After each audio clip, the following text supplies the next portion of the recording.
الحمد لله نحمده ونستعينه ونعوذ بالله من شرور انفسنا ومن سيئات اعمالنا من يهده الله فلا مضل له ومن يضلل فلا هادي له واشهد ان لا اله الا الله وحده لا شريك له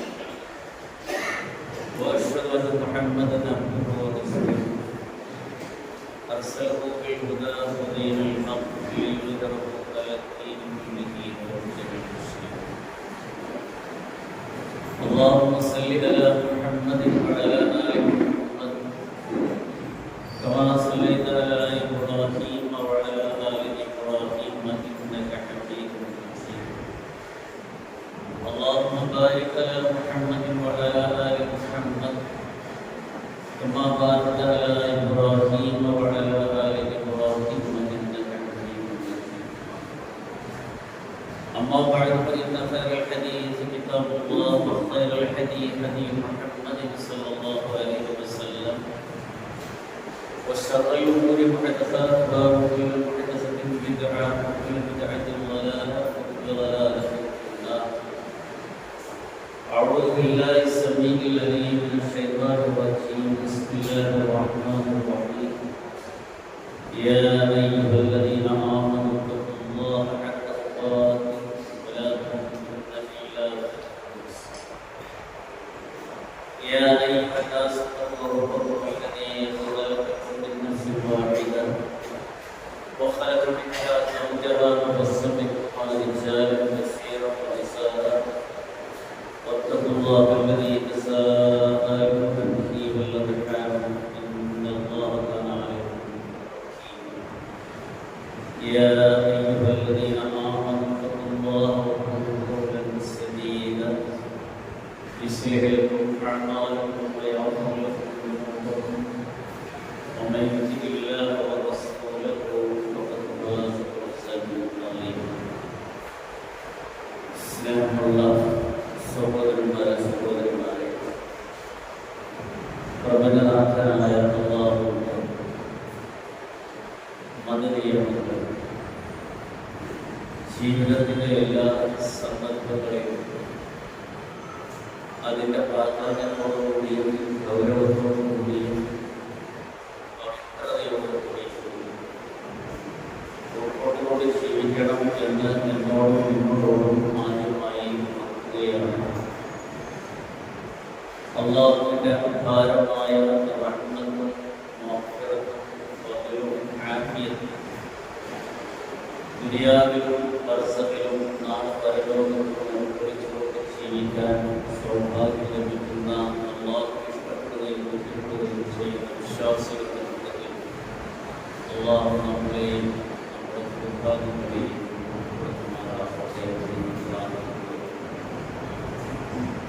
നബി സല്ലല്ലാഹു അലൈഹി വസല്ലം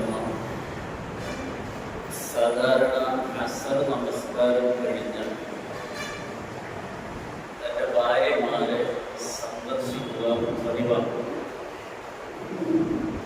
അങ്ങനെ ഒരു ദിവസം നബി സല്ലല്ലാഹു അലൈഹി വസല്ലം അസ്ർ നമസ്കാരം കഴിഞ്ഞ്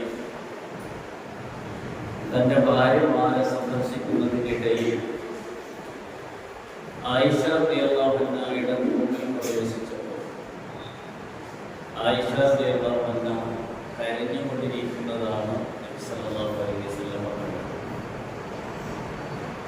അപ്പോൾ എന്തിനാണ് ആയിഷ റളിയല്ലാഹു അൻഹ കരഞ്ഞത് എന്ന് റസൂലുള്ളാഹി സ്വല്ലല്ലാഹു അലൈഹി വസല്ലം ആയിഷ റളിയല്ലാഹു അൻഹയോട് ചോദിച്ചപ്പോൾ ആയിഷ റളിയല്ലാഹു അൻഹ മറുപടി, ഞാൻ നരകത്തെക്കുറിച്ച് ഓർത്തുകൊണ്ട് കരഞ്ഞു പോയതാണ് എന്നാണ് പറഞ്ഞത്.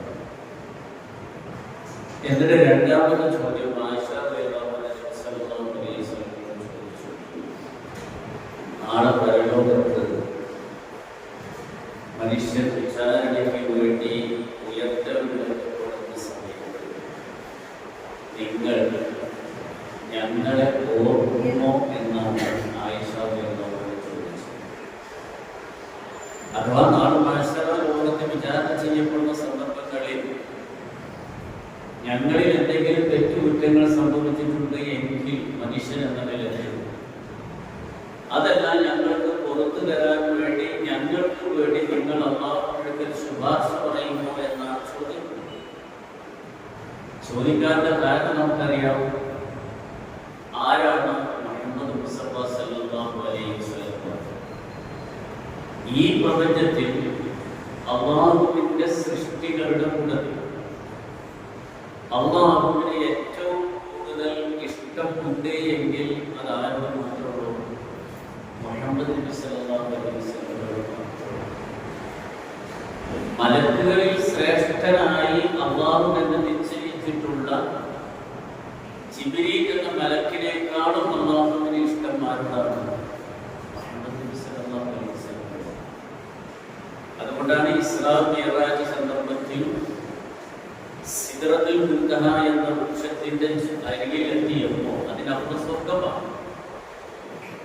ആ വൃക്ഷത്തിന്റെ അടുത്ത് എത്തിയപ്പോൾ ജിബ്രീൽ മുഹമ്മദ് നബി സല്ലല്ലാഹു അലൈഹി വസല്ലം ഇവിടെ പറഞ്ഞു തന്നാണ്, ഇവിടുന്ന് അങ്ങോട്ട് കടക്കാൻ എനിക്ക് അനുമതിയില്ല, എനിക്ക് അനുമതിയില്ല. അതുകൊണ്ട് ഇനി താങ്കളാണ് പോവേണ്ടത്. എവിടേക്ക്? അല്ലാഹുവിന്റെ അടുക്കൽ. അപ്പോ ജിബ്രീൽ എന്ന മലക്കിന് പോലും പ്രവേശിക്കാൻ അനുമതിയില്ലാത്ത ഭാഗത്തേക്കാണ് അല്ലാഹു ആരെ വിളിച്ചത്? മുഹമ്മദ് നബി സല്ലല്ലാഹു അലൈഹി വസല്ലം വിളിച്ചത്. അത്രയ്ക്ക് അല്ലാഹുവിന് ഇഷ്ടമാണ്. മറ്റൊന്ന്, നാളെ മഹ്ശറ ലോകത്ത് വിചാരണ ചെയ്യുന്നതിന് മുമ്പ് മനുഷ്യൻ പ്രയാസപ്പെട്ടുകൊണ്ടിരിക്കുന്ന സന്ദർഭങ്ങളിൽ ആ മനുഷ്യൻ കുറെ ആളുകൾ ആരെ സമീപിക്കുന്നുണ്ട്? ആദം നബി അലൈഹിസ്സലാം സമീപിക്കുന്നത്, നൂഹ് നബിനെ, ഇബ്രാഹിം നബിനെ, മൂസാ നബിനെ, ഈസാ നബിയൊക്കെ സമീപിക്കുന്നുണ്ട്. അവസാനം അവരൊക്കെ ആരെ പറഞ്ഞിട്ടുള്ളത്? മുഹമ്മദ് നബിയാണ് ചോദിക്കുന്നത്. അങ്ങനെ മുഹമ്മദ് നബി സല്ലല്ലാഹു അലൈഹി വസല്ലമയാണ് ഈ ജനക്കൂട്ടത്തിന്റെ ഇടയിൽ നിന്ന് അല്ലാഹുവിന്റെ അർശിലേക്ക് പോകുന്നത്. എന്നിട്ട് അല്ലാഹുവിന്റെ അർശിൽ സുജൂദിൽ കിടക്കുകയാണ് സുജൂദ്. എത്ര കാലം നമുക്ക് പറയാൻ പറ്റും? അങ്ങനെ അള്ളാഹ് അനുവദിച്ച സമയം വരെ റസൂലുള്ളാ അർശിന്റെ അവിടെ സുജൂദിൽ കിടക്കുമ്പോൾ അള്ളാഹ് പറയും, ഇർഫഅ റഅസക യാ മുഹമ്മദ്, മുഹമ്മദ് നീ തല ഉയർത്തുക. നീ പറഞ്ഞോ, ഞാൻ കേൾക്കാം. ശുപാർശ പറഞ്ഞോ, ശുപാർശ. അപ്പോഴാണ് മുഹമ്മദ് നബി സല്ലല്ലാഹു അലൈഹി വസല്ലം അല്ലാഹുവോട് പറയുന്നത്, വിചാരണ നടത്തിയാലും. ആ സമയത്താണ് ആര് വിചാരണയ്ക്ക് വരുള്ളൂ? അല്ലാഹു വിചാരണയ്ക്ക് വരുള്ളൂ. മറ്റൊന്ന്, സിറാത്ത് എന്ന പാലം കടന്നുകൊണ്ടാണ് സ്വർഗ്ഗത്തിലേക്ക് പോവേണ്ടത്. ആ സിറാത്ത് എന്ന പാലം കടന്നതിന് ശേഷം അല്ലാഹുവിന്റെ എല്ലാ അമ്പിയാക്കന്മാരും ഉണ്ട്, അല്ലാഹു ഇഷ്ടപ്പെട്ട ആളുകളെല്ലാവരും ഉണ്ട്. ആ സന്ദർഭത്തിൽ സ്വർഗത്തിന്റെ വാതിലിൽ പോയി മുട്ടുകയാണ് നബി സല്ലല്ലാഹു അലൈഹി വസല്ലം. അപ്പൊ ആ വാതിലിന്റെ അപ്പുറത്തുള്ള മലക്കുകൾ ചോദിക്കുന്നുണ്ട്, മൻ അൻത, നീ ആരാണ്? അപ്പൊ റസൂൽ പറയുന്നത്, അന മുഹമ്മദ്, ഞാൻ മുഹമ്മദാണ്. അപ്പൊ ആ മലക്കുകൾ റസൂലിലേക്ക് കൊടുത്ത മറുപടി എന്താണോ? താങ്കൾക്കല്ലാതെ സ്വർഗത്തിന്റെ വാതിലുകൾ ആദ്യമായി തുറന്നു കൊടുക്കരുത് എന്ന് അല്ലാഹു ഞങ്ങളോട് കൽപ്പിച്ചു. അവ ഞാൻ മുഹമ്മദാണ് എന്ന് പറഞ്ഞപ്പോ ആ മലക്കൾ എന്ത് ചെയ്യണം? സ്വർഗത്തിന്റെ വാതിൽ തുറക്കുക. ആ സ്വർഗത്തിൽ ആരാണ് ആദ്യമായി കിടക്കുന്നത്? മുഹമ്മദ് മുസ്തഫ സല്ലല്ലാഹു അലൈഹി വസല്ലം. ബാക്കി ഈസാ നബിയുടെ, മൂസാ നബിയുടെ, ഇബ്രാഹിം നബിയുടെ ഖലീലായി തെരഞ്ഞെടുത്തു എന്ന് പറയുന്ന ഇബ്രാഹിം നബി ഒക്കെ ഉണ്ട്. പക്ഷെ അവരൊക്കെ ഉണ്ടെങ്കിലും അല്ലാഹുവിന്റെ സ്വർഗത്തിൽ ആദ്യമായി കടക്കാൻ അല്ലാഹ് അനുമതി കൊടുത്തിട്ട് കാരണം മാത്രമാണ് മുഹമ്മദ് മുസ്തഫ സല്ലല്ലാഹു അലൈഹി വസല്ലം. മറ്റൊന്ന്, അല്ലാഹ് ചെയ്യുന്ന ഒരു കാര്യം, അല്ലാഹുവിന്റെ മലക്കുകൾ ചെയ്യുന്ന കാര്യം നിങ്ങളും ചെയ്യണം എന്ന് അള്ളാഹ് കൽപ്പിച്ചത് കൊണ്ട് ഒരൊറ്റ കാര്യമാണ്. അള്ളാഹ് നമസ്കരിച്ചിട്ട് നമ്മളോട് നമസ്കരിക്കാൻ പറയില്ല. അള്ളാഹ് നോമ്പെടുക്കുന്നുണ്ട്, അതുകൊണ്ട് നിങ്ങൾ നോമ്പെടുക്കണമെന്ന് പറയുന്നില്ല. അള്ളാഹ് സക്കാത്ത് കൊടുക്കുന്നുണ്ട്, അതുകൊണ്ട് നിങ്ങൾ കൊടുക്കണമെന്നില്ല. ഒരൊറ്റ കാര്യം മാത്രം അള്ളാഹ് പറഞ്ഞുള്ളൂ, അള്ളി ചെയ്യുന്നുണ്ട്, മലക്കുകളും ചെയ്യുന്നുണ്ട്, അതുകൊണ്ട് നിങ്ങളും ചെയ്യണം. ഏതാണ് കാര്യം അറിയോ? അറിയും അല്ലെ? ഏതാണ്? നബിന്റെ പേരിലുള്ള സലാത്ത്. നബിന്റെ പേരിലുള്ള സലാത്ത്. നബിന്റെ പേരിൽ നിങ്ങൾ സലാത്ത് ചെല്ലണമെന്ന് അന്ന് പറഞ്ഞെങ്കിൽ നിങ്ങൾ നമസ്കരിക്കണമെന്ന് പറഞ്ഞ പോലെയാണോ? നിങ്ങൾ നോമ്പെടുക്കണമെന്ന് പറഞ്ഞ പോലെയാണോ? നിങ്ങൾ സകാത്ത് കൊടുക്കുന്ന പറഞ്ഞ പോലെയാണോ? അല്ല. അന്ന് പറഞ്ഞത് എന്താണ്? ഇന്നല്ലാഹു വ മലായികതുഹു യുസല്ലൂന അലൻ നബിയ്യി യാ അയ്യുഹല്ലദീന ആമനൂ സല്ലു അലൈഹി വസല്ലിമു തസ്ലീമ. അല്ലേ? അല്ലാഹ് അവന്റെ പ്രവാചകന്റെ പേരിൽ സലാത്ത് പറയുന്നുണ്ട്. അല്ലാഹ് സലാത്ത് പറയുന്നതിന് അർത്ഥം പറയാണ്. അതങ്ങനെ ചെല്ലിടമല്ല. അല്ലാഹുവിന്റെ റഹ്മത്ത് കൊടുക്കുന്നുണ്ട്. വ മലായികതുഹു, അല്ലാഹുവിന്റെ മലക്കുകളും മുഹമ്മദ് നബിയുടെ പേരിൽ സലാത്ത് ചെയ്യുന്നുണ്ട്. അതുകൊണ്ട് അല്ലാഹ് ചെയ്യുന്നുണ്ട്, മലക്കുകൾ ചെയ്യുന്നുണ്ട്. അതുകൊണ്ട് യാ അയ്യുഹല്ലദീന ആമനൂ, വിശ്വസിച്ചവരെ സല്ലു അലൈഹി വസല്ലിമു തസ്ലീമ, നിങ്ങളും എന്ത് ചെല്ലണം? മുഹമ്മദ് നബിയുടെ പേരിൽ സലാത്ത് ചെയ്യണം. ഇങ്ങനെ പറഞ്ഞ രണ്ടാമതൊരു കാര്യം ഇസ്ലാമിന് ഏതാണത്? ഏതില്ല. അല്ലാഹ് ഞാൻ ചെയ്യുന്നുണ്ട്, എന്റെ കോടിക്കണക്കിനുള്ള മലക്കുകൾ ചെയ്യുന്നുണ്ട്, അതുകൊണ്ട് നിങ്ങൾ ചെയ്യണം എന്ന അന്ന് കൽപ്പിച്ച ഒരൊറ്റ കാര്യം മാത്രമുള്ളത് ഏതാണ്? സലാത്ത്. അത് ആരുടെ പേരിലാണ്? മുഹമ്മദ് നബിയുടെ പേരിലാണ് സലാത്ത് എല്ലാം പറഞ്ഞത്. വേറെ ഏതെങ്കിലും ഒരു പ്രവാചകന്റെ പേരിൽ സലാത്ത് എല്ലാം പറഞ്ഞിട്ടുണ്ടോ? ഇല്ല. പറഞ്ഞില്ലല്ലോ? ഇല്ല. ഇനി നിങ്ങളൊന്ന് ആലോചിച്ചു. പ്രാർത്ഥനയ്ക്ക് ഉത്തരം കിട്ടണം എന്ന് നമ്മൾ ആഗ്രഹിക്കുന്നുണ്ട് എങ്കിൽ, പ്രാർത്ഥനയ്ക്ക് ഉത്തരം കിട്ടാൻ നമ്മൾ ആഗ്രഹിക്കുന്നുണ്ട് എങ്കിൽ അതിൽ വെച്ച നിബന്ധന എന്താണ്? ആദ്യം അല്ലാഹുവിനെ സ്തുതിക്കണം, പിന്നീട് നബിയുടെ പേരിൽ സലാത്ത് ചെല്ലണം, എന്നിട്ടാണ് പ്രാർത്ഥിക്കേണ്ടത്. അല്ലേ? അല്ലാഹുവിനോട് ഏറ്റവും കൂടുതൽ നമ്മൾ അടുക്കുന്ന ഒരേ ഒരു സന്ദർഭം ഏത് മാത്രമുള്ള? നമസ്കാരം മാത്രമുള്ളൂ. ആ നമസ്കാരത്തിൽ നമ്മൾ അല്ലാഹുവിനോട് അടുക്കുന്നത് പോലെ വേറൊരു സന്ദർഭത്തിൽ നമ്മൾ ആരോട് അടുക്കുന്നില്ല? അല്ലാഹുവിനോട് അടുക്കുന്നില്ല. ആ നമസ്കാരത്തിൽ അവസാനത്തെ അത്തഹിയ്യാത്ത് പരിശോധിച്ചു നോക്കി. അവസാനത്തെ അത്തഹിയ്യാത്ത്. ആ അത്തഹിയ്യാത്തിൽ ആദ്യം ഏതാണ്? അത്തഹിയ്യാത്ത്. ഏതാണ്? അത്തഹിയ്യാത്താണ്. അല്ലാഹുവിനെ സ്തുതിക്കലാണ്. എന്നിട്ടാണ് പിന്നെ ഏത് പറയുന്നത്? നബിയുടെ പേരിൽ സലാത്ത് ചെല്ലൽ നിർബന്ധം. അല്ലെ? അത്തഹിയ്യാത്തിൽ സലാത്ത് നമ്മൾ ചെല്ലിയിട്ടില്ല എങ്കിൽ എന്താണ് വിധി? ആ റക്അത്ത് രണ്ടാമത് മടക്കി നമസ്കരിക്കണം. രണ്ടാമത് മടക്കി നമസ്കരിക്കണം. ഈ അത്തഹിയ്യാത്തും സലാത്തും ചൊല്ലിക്കഴിഞ്ഞാൽ നബി സല്ലല്ലാഹു അലൈഹി വസല്ലം എന്താ പറഞ്ഞത്? നിങ്ങൾക്ക് ഇഷ്ടമുള്ളത് പ്രാർത്ഥിക്കാം. നിങ്ങൾക്ക് ഇഷ്ടമുള്ളത് പ്രാർത്ഥിക്കാം. അതിനർത്ഥം ആ പ്രാർത്ഥനയ്ക്ക് ഉത്തരമുണ്ട്. അല്ലെ? അപ്പോഴാണ് അബൂബക്കർ സിദ്ദീഖ് റളിയല്ലാഹു അൻഹു നബി സല്ലല്ലാഹു അലൈഹി വസല്ലമയോട് പറഞ്ഞത്, അത്തഹിയ്യാത്തും സലാത്തും കഴിഞ്ഞാൽ നിങ്ങൾക്ക് ഇഷ്ടമുള്ളത് പ്രാർത്ഥിക്കാം എന്നല്ലേ നിങ്ങൾ പറഞ്ഞത്? അതുകൊണ്ട് എനിക്കൊരു പ്രാർത്ഥന പഠിപ്പിച്ചു തരണം. അപ്പോൾ റസൂൽ പഠിപ്പിച്ചു കൊടുത്തു. ഇത് അല്ലാഹുമ്മ ഇന്നി ളലംതു നഫ്സി ദുൽമൻ കസീറൻ വലാ യഗ്ഫിറു ദുനൂബ ഇല്ലാ അൻത ഫഗ്ഫിർ ലി മാ ഖദ്ദമതു മിൻ ദംബിക വറഹ്മനി ഇന്നക അൻതൽ ഗഫൂറുർ റഹീം എന്ന പ്രാർത്ഥന. എന്തുകൊണ്ട് അബൂബക്കർ സിദ്ദീഖ് റളിയല്ലാഹു അൻഹു ചോദിക്കാൻ കാരണം, പ്രാർത്ഥനയ്ക്ക് ഉത്തരം കിട്ടുന്ന സന്ദർഭമാണ് ഏത്? നമസ്കാരത്തിന്റെ അത്തഹിയ്യാത്ത് എന്ന് പറയുന്നത്. കാരണം പ്രാർത്ഥനയ്ക്ക് ഉത്തരം നൽകാൻ അല്ലാഹു വെച്ച നിബന്ധനയാണ്. ഒന്ന്, ആദ്യം അല്ലാഹുവിനെ സ്തുതിക്കണം. രണ്ട്, പിന്നീട് എന്ത് ചെയ്യുന്നു? സലാത്ത്. അല്ലേ? മയ്യത്ത് നമസ്കാരം എടുത്തു നോക്കി. മയ്യത്ത് നമസ്കാരം ആർക്ക് വേണ്ടി പ്രാർത്ഥിക്കാനാണ്? മയ്യത്തിന് വേണ്ടി പ്രാർത്ഥിക്കാനല്ലേ മയ്യത്ത് നമസ്കാരം. ആ മയ്യത്ത് നമസ്കാരത്തിന് ഒന്നാമത്തെ തക്ബീർ കഴിഞ്ഞാൽ എന്താ ചെല്ലാൻ പറഞ്ഞത്? സൂറത്തുൽ ഫാത്തിഹ. അല്ലെ? എന്തുകൊണ്ടാ സൂറത്തുൽ ഫാത്തിഹ? അതാണ് പരിശുദ്ധ ഖുർആനിലെ ഏറ്റവും പ്രശസ്തമായ അധ്യായം എന്ന് പറയുന്നത്. ഏതാണ്? സൂറത്തുൽ ഫാത്തിഹ. രണ്ടാമത്തെ തക്ബീറിന് ശേഷം നിങ്ങൾ മയ്യത്തിന് വേണ്ടി പ്രാർത്ഥിക്കുന്നു പറഞ്ഞ അല്ല. രണ്ടാമത്തെ തക്ബീറിന് ശേഷം എന്തെല്ലാം പറഞ്ഞു? സലാത്ത് എല്ലാം പറഞ്ഞു. എന്നിട്ട് മൂന്നാമത്തെയും നാലാമത്തെ തക്ബീറിന് ശേഷമാണ് എന്ത് പറയാൻ പറഞ്ഞത്? മയ്യത്തിന് വേണ്ടി പ്രാർത്ഥിക്കാൻ പറഞ്ഞത്. അപ്പൊ അതിന്റെ അർത്ഥം എന്താ? നമ്മൾ മയ്യത്തിന് വേണ്ടി പ്രാർത്ഥിക്കുമ്പോൾ ആ പ്രാർത്ഥന അല്ലാഹു സ്വീകരിക്കണമെങ്കിൽ അവിടെ എന്ത് നിബന്ധന വേണം? അല്ലാഹുവിനെ സ്തുതിക്കണം. അതാണ് സൂറത്തുൽ ഫാത്തിഹ. നബിയുടെ പേരിൽ സലാത്ത് ചെല്ലണം. അതാണ് രണ്ടാമത്തെ തക്ബീർ സലാത്ത്. അപ്പൊ ഇത്ര വരെ അല്ലാഹുവിന് ഈ പ്രപഞ്ചത്തിൽ ഏറ്റവും കൂടുതൽ ഇഷ്ടവും സ്നേഹവും ആരോട് മാത്രമുണ്ടോ? മുഹമ്മദ് നബി സല്ലല്ലാഹു അലൈഹി വസല്ലമയോട് മാത്രം. അത് മനസ്സിലാക്കിയവരാണ് ആര്? ആയിഷ ബീവി അടക്കമുള്ളവർ. കാരണം അവര് ഖുർആൻ ആയത്തറിയാം, പ്രവാചകൻ പഠിപ്പിച്ച ഹദീസുകളൊക്കെ അറിയാം. ഇതൊക്കെ അല്ലാഹുവിന്റെ വഹീന്റെ അടിസ്ഥാനത്തിലാണ് നബി സല്ലല്ലാഹു അലൈഹി വസല്ലമ പറയുന്നത്. അങ്ങനെ പറഞ്ഞ ആയിഷ റളിയല്ലാഹു അൻഹയാണ് ചോദിച്ചത്, നാളെ മഹ്ശറ ലോകത്ത് മനുഷ്യനെ വിചാരണയ്ക്ക് വേണ്ടി നിൽക്കുന്ന സന്ദർഭത്തിൽ നിങ്ങൾ ഞങ്ങളെ കുറിച്ച് ഓർക്കുമോ എന്നാണ് ആയിഷ ബീവി ചോദിച്ചത്.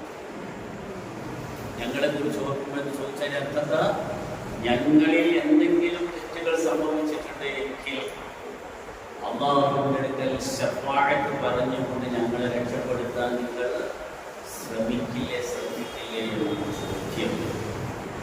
പക്ഷേ റസൂലുള്ളാഹിയുടെ മറുപടി എന്താണല്ലോ? ആയിഷ ബീവി വിചാരിച്ച മറുപടി അല്ല റസൂലുള്ളാഹി പറഞ്ഞത്.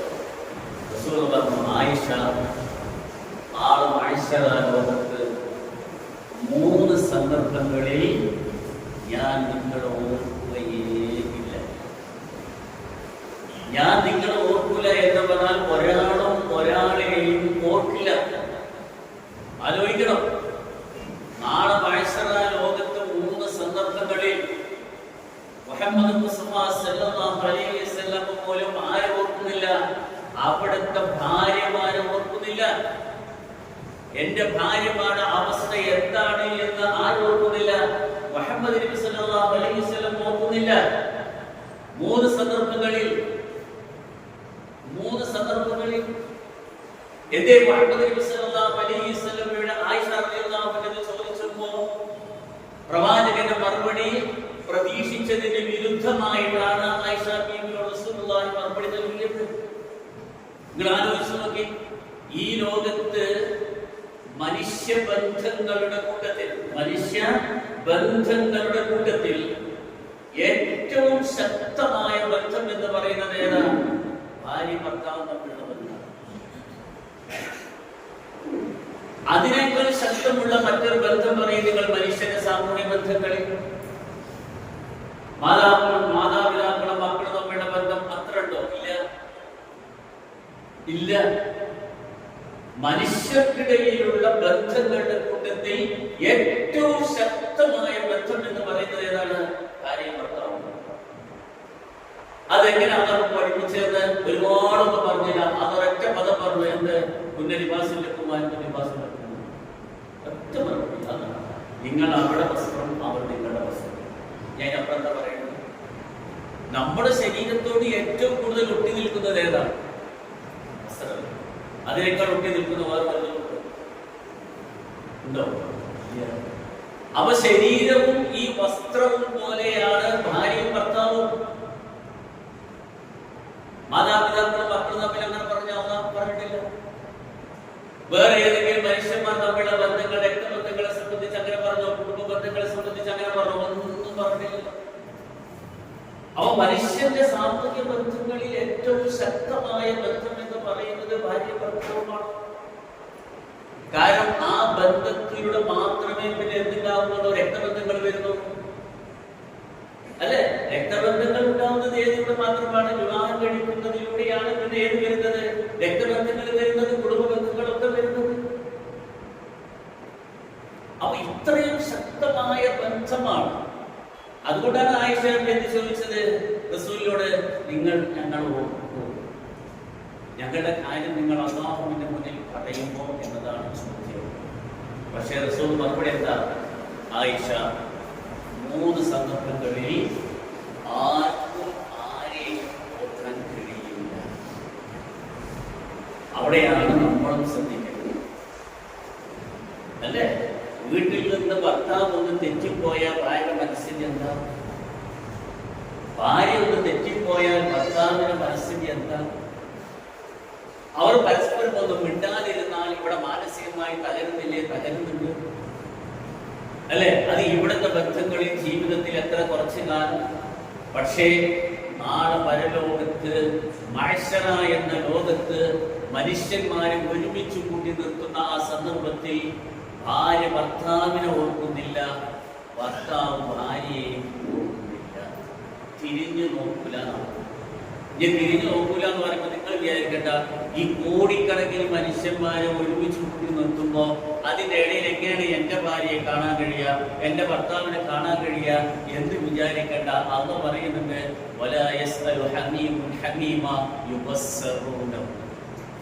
അള്ളാഹു കാണിച്ചു കൊടുക്കും, ഇതാ നിന്റെ ഭാര്യ അല്ലെങ്കിൽ ഇതാ നിന്റെ ഭർത്താവ്. അപ്പൊ എന്താ ചെയ്യാറിയോ? തിരിഞ്ഞങ്ങ് നടക്കുക, തിരിഞ്ഞങ്ങ് പോകും. ചോദിക്കൂല എന്ന് പറഞ്ഞത്, ചോദിക്കൂല. ഭർത്താവിന്റെ മുന്നിലൂടെ നടന്നു പോകുമ്പോ എന്താണ് നിങ്ങളുടെ കാര്യം എന്ന് ചോദിക്കാൻ പോലും ഭാര്യ തയ്യാറല്ല. ഭാര്യയുടെ മുന്നിലൂടെ പോകുമ്പോ ഈ ഭർത്താവും ചോദിക്കില്ല എന്താണ് നിന്റെ അവസ്ഥ എന്ന് ചോദിക്കൂല. ഓരോരുത്തരും അവരവരുടെ കാര്യങ്ങളിൽ മാത്രം മുഴുകിക്കൊണ്ടിരിക്കുന്ന ഒരു സന്ദർഭമാണ് ഏത്? ഞാനും നിങ്ങളും പോവേണ്ടുന്ന ഒരു ലോകം അല്ലേ? ഈ ദുനിയാവിൽ നിന്ന് വേർപിരിഞ്ഞു വിചാരിക്കാം. ദുനിയാവിൽ നിന്നൊക്കെ വേറിട്ടു എവിടേക്കാണ് പോണത്? ഖബറിലേക്കാണ് അല്ലേ? ഖബറിലേക്കാണ്. നിങ്ങളൊന്ന് ചിന്തിച്ചു നോക്കി. ചില ഭാര്യമാരും ഭർത്താക്കന്മാരും എന്താ പറയാ, ഭാര്യയും ഭർത്താവും ഇത്രയും കാലം ഞങ്ങൾ വേർപിരിഞ്ഞ് കഴിഞ്ഞിട്ടില്ല എന്ന് പറയാ. എന്ന് പറഞ്ഞാൽ ഭാര്യ ഇല്ലാതെ ഭർത്താവ് പോകില്ല, ഭർത്താവില്ലാതെ ഭാര്യ പോകില്ല. അങ്ങനെ ഞങ്ങൾ ഒരു അല്പസമയം പോലും വേർപിരിഞ്ഞ് ഞങ്ങൾ താമസിച്ചിട്ടില്ല, ജീവിച്ചിട്ടില്ല എന്നൊക്കെ അഭിമാനത്തോടുകൂടി നമ്മൾ കുടുംബത്തിന്റെ മുമ്പിൽ വിളിച്ചു പറയാറുണ്ട്. പക്ഷേ അങ്ങനെ സ്നേഹിച്ച ഭർത്താവ് മരണപ്പെട്ട സന്ദർഭത്തിൽ ഈ ലോകത്ത് ഏതെങ്കിലും ഒരു ഭാര്യ എന്റെ ഭർത്താവിന്റെ ഖബറിൽ ഞാനും കിടക്കട്ടെ എന്ന് പറഞ്ഞു പോയി കിടക്കാൻ പോയിട്ടുണ്ടോ? കിടന്നിട്ടുണ്ടോ?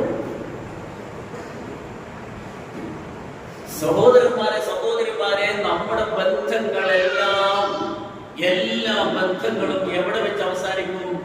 ഈ മണ്ണിന്റെ മുകളിൽ വെച്ച് അവസാനിക്കും. എല്ലാം ഞാൻ പറഞ്ഞു വരുന്നത്, നമ്മൾ ഓരോരുത്തരും നമ്മുടെ കാര്യത്തെ കുറിച്ച് ചിന്തിക്കണം. ഭർത്താവിനെ നമ്മൾ സ്നേഹിക്കുന്നുണ്ട്, നമ്മുടെ മക്കളെ നമ്മൾ സ്നേഹിക്കുന്നുണ്ട്, മാതാപിതാക്കളെ സ്നേഹിക്കുന്നുണ്ട്, കുടുംബങ്ങളെ സ്നേഹിക്കുക, എല്ലാവരെയും സ്നേഹിക്കുന്നുണ്ട്. പക്ഷെ എനിക്ക് പറയാൻ എന്തറിയോ, എല്ലാവരെയും നമ്മൾ സ്നേഹിച്ചുകൊണ്ട് ജീവിക്കുമ്പോ നമ്മളെ സ്നേഹിക്കാൻ നമ്മൾ മറന്നു പോകരുത്. നമ്മളെ സ്നേഹിക്കാൻ നമ്മൾ മറന്നു പോകരുത്. കാരണം നമ്മൾ മരിച്ച് നമ്മുടെ മയ്യത്ത് ഖബറിൽ വെച്ച് കഴിഞ്ഞാൽ നമ്മുടെ കൂടെ വന്നവര് നേരെ എവിടേക്ക് തിരിച്ചു പോവുക? ഈ മനുഷ്യന്റെ ഭാര്യയുടെ അടുക്കലേക്ക് തിരിച്ചു പോവുക. എന്നിട്ടോ അവളെ ആശ്വസിപ്പിക്കുക അല്ലേ? അവളെ സമാധാനിപ്പിക്കുക. കുടുംബക്കാർ മുഴുവനും അവളെ ആശ്വസിപ്പിക്കുന്നു, സമാധാനിപ്പിക്കുന്നു. പക്ഷേ അവളുടെ ഭർത്താവ് അവിടെ ഖബറില. ഈ പോയവരൊക്കെ മയ്യത്ത് നമസ്കാരം കഴിഞ്ഞ് ഒരു പ്രാർത്ഥന നടത്തി തിരിച്ചു വന്നു അല്ലേ? ഭർത്താവ് മരിച്ചു എന്ന് കേട്ട സന്ദർഭത്തിൽ ഭാര്യ ബോധം കെട്ട് വീഴുന്നുണ്ട്, തളരുന്നുണ്ട് ഇല്ലേ? തളർന്നു വീഴുന്നുണ്ട്. ഭർത്താവ് മരിച്ചാല് ഭർത്താവിന്റെ മയ്യത്ത് കുളിപ്പിച്ച് കഫൻ ചെയ്തതിന് ശേഷം മയ്യത്ത് പള്ളിയിലേക്ക് എടുക്കുന്നതിന് മുമ്പ് വീട്ടിൽ മയ്യത്ത് വെച്ചിട്ട് എല്ലാവരും വൈകിട്ട് കാണാനുള്ളവരൊക്കെ വന്ന് കാണുന്നു പറയും. അങ്ങനെ എല്ലാവരും വരിവരിയായി കാണും. ആ വീട്ടിന് മുമ്പിൽ ആരുണ്ട്? ഈ ഭർത്താവിന്റെ ഭാര്യയുണ്ട്. എല്ലാവരും വന്ന് കാണും. ആ കാണുന്ന കൂട്ടത്തിൽ ഭാര്യ വന്ന് കാണുന്നുണ്ടോ? ഇല്ല, ഇല്ല. ആ എല്ലാവരും കണ്ടതിന് ശേഷം ആ ഭാര്യയുടെ രക്തബന്ധങ്ങളിൽപ്പെട്ട 2-3 ആളുകള് ആ ഭാര്യയെ പിടിച്ചുകൊണ്ടുവന്നാണ് എവിടെ കാണിക്കുന്നത്? ഭർത്താവിന്റെ മയ്യത്തിന് മുമ്പിൽ കൊണ്ടുവരുന്നത്. എന്റെ ഒറ്റയ്ക്ക് കിട്ടാൻ സംഭവം. അവിടെയുള്ള എല്ലാവരും വരിവരിയായി വന്ന് ഒറ്റയ്ക്കാണ് കണ്ടുപോയത്. അതേപോലെ ഭാര്യയും ഒറ്റയ്ക്ക് ഭർത്താവിന്റെ മയ്യത്തിലേക്ക് കാണാൻ വിട്ടാൽ എന്താ അനുഭവം? ചിലപ്പോ ഭാര്യ ഭർത്താവിന്റെ മയ്യത്തിന്റെ മേലെ വീഴും, ബോധങ്ങളും. കാരണം എന്താണ്? ഇത്രയും കാലം എന്റെ ജീവിതത്തിന്റെ സ്നേഹത്തിന്റെ ഭാഗമാണ് എന്ന് ജീവിതത്തിലൂടെ അനുഭവിച്ചവളാണ് ഭാര്യ അല്ലേ? ആ ഭർത്താവിനെ ഹോസ്പിറ്റലിൽ കൊണ്ടുപോകുമ്പോ കരഞ്ഞിട്ടുണ്ട് ഭാര്യ ഹോസ്പിറ്റലിൽ മരിച്ചു എന്ന് കേട്ടപ്പോ കരഞ്ഞിട്ടുണ്ട് ഭാര്യ. പക്ഷേ ആ ഭർത്താവിന്റെ മയ്യത്ത് വീട്ടിൽ നിന്ന് എടുക്കുന്ന സന്ദർഭത്തിൽ ഭാര്യ കരഞ്ഞൊരു കരച്ചിലുണ്ട്. അവളുടെ ജീവിതത്തിൽ അന്നേ വരെ കരഞ്ഞിട്ടില്ലാത്ത ശബ്ദത്തോടു കൂടിയാണ് ചെയ്യുക. കാരണം എന്താ അറിയോ? എല്ലാം എന്നെ നഷ്ടപ്പെട്ടു എന്നാണ്. ആ ഭാര്യ പോലും എന്ത് പറയാറില്ല, എന്റെ ഭർത്താവിന്റെ ഖബറിൽ എന്റെ ഭർത്താവ് ഒറ്റയ്ക്കാണ്, അതുകൊണ്ട് ഞാനും ആ ഖബറിൽ കിടക്കട്ടെ എന്ന് ഈ കാലം വരെ ഒരു ഭർത്താവും പറയും. മനസ്സിലാക്കണം, പറയും. അതിന്റെ അർത്ഥം എന്താ അറിയോ? നമ്മുടെ ശരീരത്തിൽ നിന്ന് റൂഹ് പിരിഞ്ഞു പോയാൽ നമ്മൾ ഒറ്റയ്ക്കാണ്. നമ്മുടെ ഖബറിൽ നമ്മൾ പോകുന്നത് ഒറ്റയ്ക്കാണ്. പിന്നെ ആ ഖബറിലെ അനുഭവങ്ങളെല്ലാം നമ്മൾ ഒറ്റയ്ക്കാണ് അനുഭവിക്കുന്നത്. നമ്മുടെ ഭാര്യ 3 മാസം എത്രയാണ് ആ യുദ്ധം കഴിഞ്ഞാൽ ഒരു പക്ഷേ അവൾ ആരായി മാറും? മറ്റൊരു പുരുഷന്റെ ഭാര്യയായി മാറും. അല്ലേ? എന്റെ എല്ലാം ആയിരുന്ന എന്റെ ഭാര്യ മരിച്ചു പോയി കഴിഞ്ഞാൽ ഒരു പക്ഷേ ഞാൻ ആരാകും? എന്റെ ജീവിതത്തിലേക്ക് മറ്റൊരു സ്ത്രീ ഭാര്യയായിട്ട് കടന്നു വരും. അപ്പൊ എവിടെ സ്നേഹബന്ധങ്ങൾ? എവിടെ? അവിടെയാണ് നമ്മൾ ഗൗരവത്തോടു കൂടി ആലോചിക്കേണ്ടത്. എന്റെ റൂഹ് എന്റെ ശരീരത്തിൽ നിന്ന് പിരിഞ്ഞു പോയാൽ പിന്നെ ഞാൻ ഒറ്റയ്ക്കാണ്. എന്റെ ഖബറിൽ ഞാൻ ഒറ്റയ്ക്കാണ്. ഇനി നാളെ മഹ്ശറ ലോകത്ത് അല്ലാഹു ഉയർത്തെഴുന്നേൽപ്പിച്ചാൽ അവിടെയാണ് പറഞ്ഞത് ഭാര്യയും ഭർത്താവും മക്കളും ഒക്കെ കാണും. പക്ഷേ ആരും ആരോടും ഒന്നും ചോദിക്കില്ല. എന്താ കാരണം? ഓരോ മനുഷ്യനും അവന്റെ കാര്യത്തെ കുറിച്ച് മാത്രമേ ചിന്തിക്കാറുള്ളൂ. അതാണ് മുഹമ്മദ് നബി സല്ലല്ലാഹു അലൈഹി വസല്ലം പറഞ്ഞത്, ആയിഷ നാളെ മഹ്ശറ ലോകത്ത് 3 സന്ദർഭങ്ങളിൽ എനിക്ക് നിങ്ങൾ ഓർക്കാനേ കഴിയും. ഏതാണ് സന്ദർഭം? ഒന്ന്, നമ്മുടെ കർമ്മങ്ങൾ രേഖപ്പെടുത്തപ്പെട്ട ഗ്രന്ഥം അത് നമ്മുടെ കൈകളിൽ ഏൽപ്പിക്കുന്ന സന്ദർഭമാണ് നബി സല്ലല്ലാഹു അലൈഹി വസല്ലം പറഞ്ഞത്. അത് വലത് കൈയിലാണ് കിട്ടുന്നത്, ഇടത് കൈയിലാണ് കിട്ടുന്നത് എന്ന് അറിയാവുന്നതിന്റെ പേരിലുള്ള ഭയാശങ്കയാണ്. കാരണം വലത് കൈയിൽ കിട്ടിയാൽ അവൻ സ്വർഗത്തിലാണ്, ഇടത് കൈയിലാണെങ്കിൽ അവൻ നരകത്തിലാണ്. ആ ഭയമാണ്. രണ്ടാമത് റസൂലുള്ളാഹി സ്വല്ലല്ലാഹു അലൈഹി വസല്ലം പറഞ്ഞത്, മനുഷ്യൻ ഈ ലോകത്ത് ചെയ്ത എല്ലാ കർമ്മങ്ങളും സംസാരങ്ങളും എല്ലാം അല്ലാഹു തൂക്കി കണക്കാക്കുന്ന മീസാൻ എന്ന ഒരു സംവിധാനമുണ്ട് നാളെ മഹ്ശറിൽ. ആ മീസാനിൽ തൂക്കി കണക്കാക്കുമ്പോ എന്റെ തുലാസ് കനം തൂങ്ങുമോ കനം കുറഞ്ഞു പോകുമോ എന്ന ഭയത്തോടു കൂടി നിൽക്കുന്ന സന്ദർഭം. فأما من ثقلت موازينه فهو في عيشة راضية وأما من خفت موازينه فأمه هاوية وما أدراك ما هي نار حامية. നമുക്കെല്ലാവർക്കും സുപരിചിതമായ സൂറത്താണ് ഏത്? സൂറത്തുൽ ഖാരിയ. നമ്മൾ ഇന്നും ഓതാറുണ്ട്. പക്ഷേ ഈ ആയത്ത് ശ്രദ്ധിച്ചോ? وأما من ثقلت موازينه, ആരുടെ തുലാസാണോ കനം തൂങ്ങിയത്, അവൻ സ്വർഗത്തിലാണ്. കനം തൂങ്ങിയാൽ അവൻ സ്വർഗത്തിലാണ്.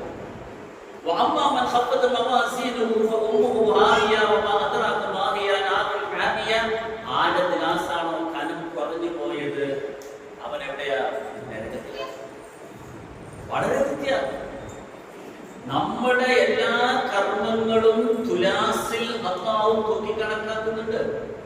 ആ മീസാനെ പറ്റി നബി സല്ലല്ലാഹു അലൈഹി വസല്ലം പറഞ്ഞത്, 7 ആകാശങ്ങളും 7 ഭൂമികളും ഒരുമിച്ച് കൂട്ടിയാലും അതിനേക്കാളും വിശാലമാണത്രേ ആ മീസാൻ എന്ന തുലാസ്. അതിൽ തൂക്കി കണക്കാക്കണം അല്ലാഹു. അതിൽ നമ്മുടെ മീസാൻ തൂങ്ങണം, കനം തൂങ്ങണം. കനം തൂങ്ങിയില്ലായെങ്കിൽ നരകത്തിലാണ്. അപ്പൊ മഹ്ശറ എന്ന ലോകത്തിന്റെ അന്ത്യമായ വിധിയാണ് ഏത്? മീസാനിൽ തൂക്കി കണക്കാക്കുന്ന സന്ദർഭം. ആ സന്ദർഭത്തിൽ ആയിഷ, എനിക്ക് എന്ത് ചെയ്യാൻ കഴിയില്ല, നിങ്ങളെ കുറിച്ച് ഓർക്കാൻ കഴിയില്ല. കാരണം എന്റെ മീസാൻ കനം തൂങ്ങാണോ കനം കുറവാണോ എന്ന് അറിയാതിരിക്കുന്ന ഭയത്തിലാണ് ഞാൻ. മൂന്നാമതായി നബി സല്ലല്ലാഹു അലൈഹി വസല്ലം പറഞ്ഞത്, സിറാത്ത് എന്ന പാലം കടന്നു പോകുമ്പോൾ നരകത്തിന്റെ മീതെയാണ് സിറാത്ത് എന്ന പാലം സംവിധാനിച്ചിട്ടുള്ളത്. ആ പാലം കടന്നാലേ എവിടേക്ക് എത്തുള്ളൂ? സ്വർഗ്ഗത്തിലേക്ക് എത്തുള്ളൂ. അത് കടന്നു പോകുമ്പോഴും ഒരാളും ഒരാളെയും ഓർക്കുക എന്നാണ് ഇവിടെ നമ്മൾ അറിയേണ്ടത്. നാളെ നമ്മളെല്ലാവരും മഹ്ശറ ലോകത്ത് അല്ലാഹുവിന്റെ മുന്നിൽ വിചാരണയ്ക്ക് വേണ്ടി നിൽക്കും. എത്ര കാലം നിൽക്കണം? നമ്മൾ ആരെങ്കിലും ആലോചിച്ചിട്ടോ? മഹ്ശറ എന്ന ലോകത്ത് നമ്മൾ നിൽക്കുന്ന സമയം ഇല്ല. ഈ മഹ്ശറ എന്ന ലോകത്ത് മനുഷ്യന്മാരെ ഒരുമിച്ച് കൂട്ടി ഉടനെ തന്നെ അവർ വിചാരണ നടത്തുന്നില്ല. എത്ര കാലം നിൽക്കണം? മഹ്ശറ എന്ന ലോകത്ത് നമ്മൾ വിചാരണയ്ക്ക് വേണ്ടി ഉയർത്തപ്പെടുന്ന രൂപ നബി സല്ലല്ലാഹു അലൈഹി വസല്ലം പറഞ്ഞിട്ട് എന്താ പറഞ്ഞത്? വസ്ത്രമുണ്ടാവില്ല, പാദരക്ഷയുണ്ടാവില്ല, സുന്നത്ത് കർമ്മം ചെയ്തിട്ടുണ്ടാവില്ല എന്ന് പറഞ്ഞാൽ നമ്മുടെ മാതാവിന്റെ ഗർഭപാത്രത്തിൽ നിന്ന് നമ്മൾ ഈ ഭൂമിയിലേക്ക് വരുന്ന ഏത് രൂപമാണോ ആ രൂപത്തിലാണ് നമ്മൾ ഓരോരുത്തരും മഹ്ശറ എന്ന ലോകത്ത് അല്ലാഹു ഒരുമിച്ച് കൂട്ടുന്നത്. അതും ആ ഒരുമിച്ച് കൂട്ടുന്ന സന്ദർഭം ഏതാ? മഹ്ശറ എന്ന ലോകം നമ്മുടെ തലയ്ക്ക് മുകളിലാണ്. ആര് കത്തിജ്വലിച്ചു കൊണ്ടിരിക്കുന്നത്? സൂര്യൻ അല്ലേ? ഇന്ന് സൂര്യൻ എവിടെ? എത്രയോ ബില്യൺ കിലോമീറ്റർ ദൂരത്താണ് ഇപ്പോൾ സൂര്യൻ നിൽക്കുന്നത്. ആ സൂര്യന്റെ ചൂട് നമുക്ക് താങ്ങാൻ കഴിയുന്നില്ല. ആ സൂര്യന്റെ ചൂട് നമുക്ക് താങ്ങാൻ കഴിയില്ല. ഇന്ന് നമ്മുടെ പള്ളികളിൽ AC ഇല്ലാത്ത പള്ളി ഏതാ? ഉണ്ടോ? ഇല്ല. അപൂർവമുള്ള AC ഇല്ലാത്ത പള്ളി. എന്താ കാരണം? ഒരു 5 നേരത്തെ നമസ്കാരത്തിന്, ഒരു നേരം നമസ്കാരത്തിന് 10 മിനിറ്റ് നമസ്കരിക്കാൻ നിൽക്കുമ്പോൾ നമുക്ക് ചൂട് സഹിക്കാൻ കഴിയില്ല. 10 മിനിറ്റ്. അത് എവിടെ? ബില്യൺ കണക്കിന് കിലോമീറ്റർ ദൂരെയുള്ള സൂര്യന്റെ ചൂട്, അത്രയും അകലെയുള്ള സൂര്യന്റെ ചൂട് താങ്ങാൻ കഴിയുന്നില്ല. എപ്പോ? ഒരു 10 മിനിറ്റ് നമസ്കരിക്കാൻ പറ്റുള്ളൂ. ജുമയ്ക്കാണെങ്കിൽ 3 മണിക്കൂർ അത് നമുക്ക് ഇരിക്കാൻ കഴിയുന്നില്ല. കാരണം എന്താണ്? ചൂട് സഹിക്കാൻ കഴിയില്ല. അതുകൊണ്ട് ആളുകളൊക്കെ എവിടെ പോകുന്നു? AC പള്ളി നോക്കി പോകുന്നു. പക്ഷേ നാളെ മഹ്ശറ ലോകത്ത് ആ സൂര്യൻ എവിടെയാണ്? നമ്മുടെ തലയ്ക്ക് മുകളിൽ ഇങ്ങനെ കത്തിക്കൊണ്ടിരിക്കുകയാണ്. നമ്മളിലോ വസ്ത്രമില്ല, പാദരക്ഷയില്ല, അവിടെ തണലുണ്ടോ? ഇല്ല, വൃക്ഷങ്ങളൊന്നുമില്ല. അങ്ങനെ തുറസ്സായ സ്ഥലത്ത് തലയ്ക്ക് മുകളിൽ സൂര്യൻ കത്തിക്കൊണ്ടിരുന്ന മഹ്ശറ എന്ന ലോകത്തെ മനുഷ്യന്മാരെ വിചാരണയ്ക്ക് വേണ്ടി ഒരുമിച്ച് കൂട്ടി എത്ര കാലം നിൽക്കണം അവിടെ? നമ്മൾ ചിന്തിച്ചിട്ടുണ്ടോ? എത്ര കാലം നിൽക്കണം? അല്ലേ? നട്ടുച്ച സമയത്ത്, ചൂട് കൂടിയ സമയത്ത് പാദരക്ഷയില്ലാതെ കാറിട്ട റോഡിലൂടെ എത്ര നടക്കാൻ കഴിയും? കഴിയില്ല. പക്ഷേ മഹ്ശറ ലോകത്തിന്റെ ദൈർഘ്യം നിങ്ങൾക്കറിയോ?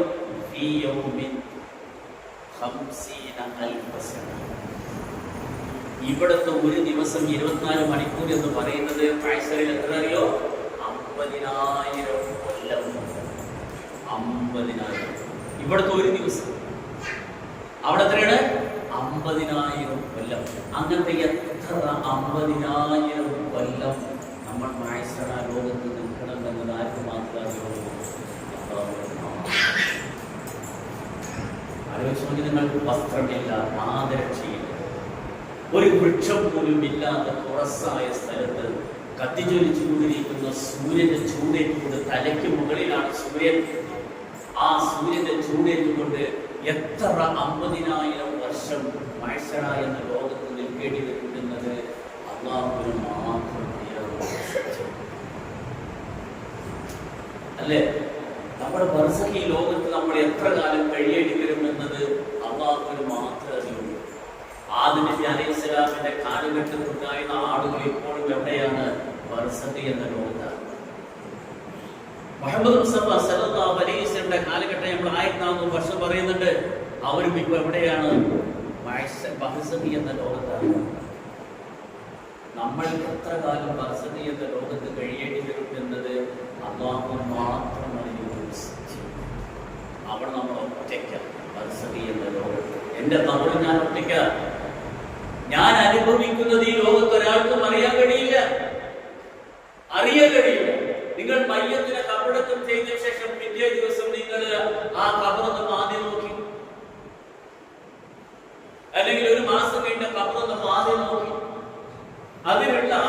എന്താണോ അനുഭവിക്കുന്നത് എന്ന് നമുക്കറിയാൻ കഴിയില്ല.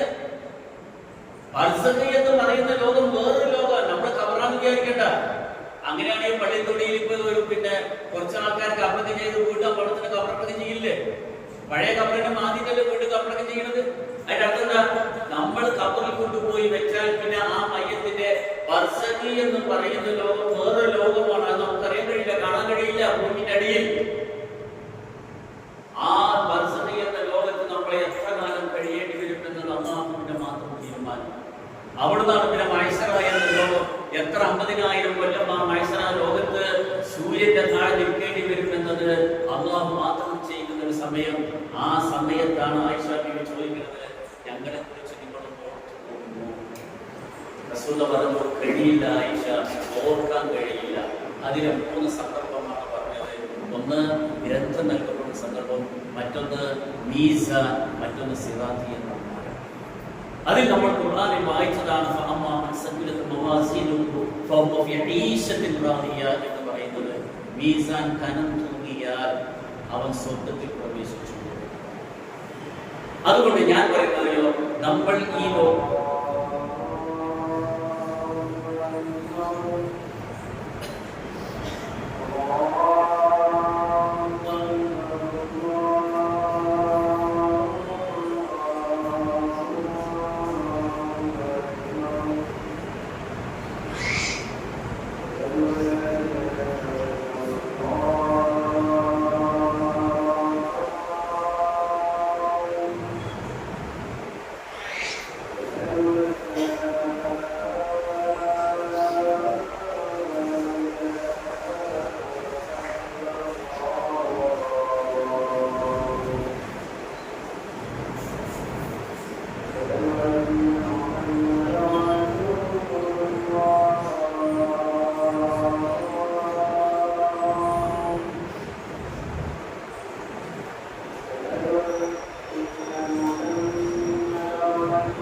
അപ്പോ അതിനെന്തർത്ഥം അവിടെയും ആ പ്രാഥമിക ഉത്തരം കിട്ടണം.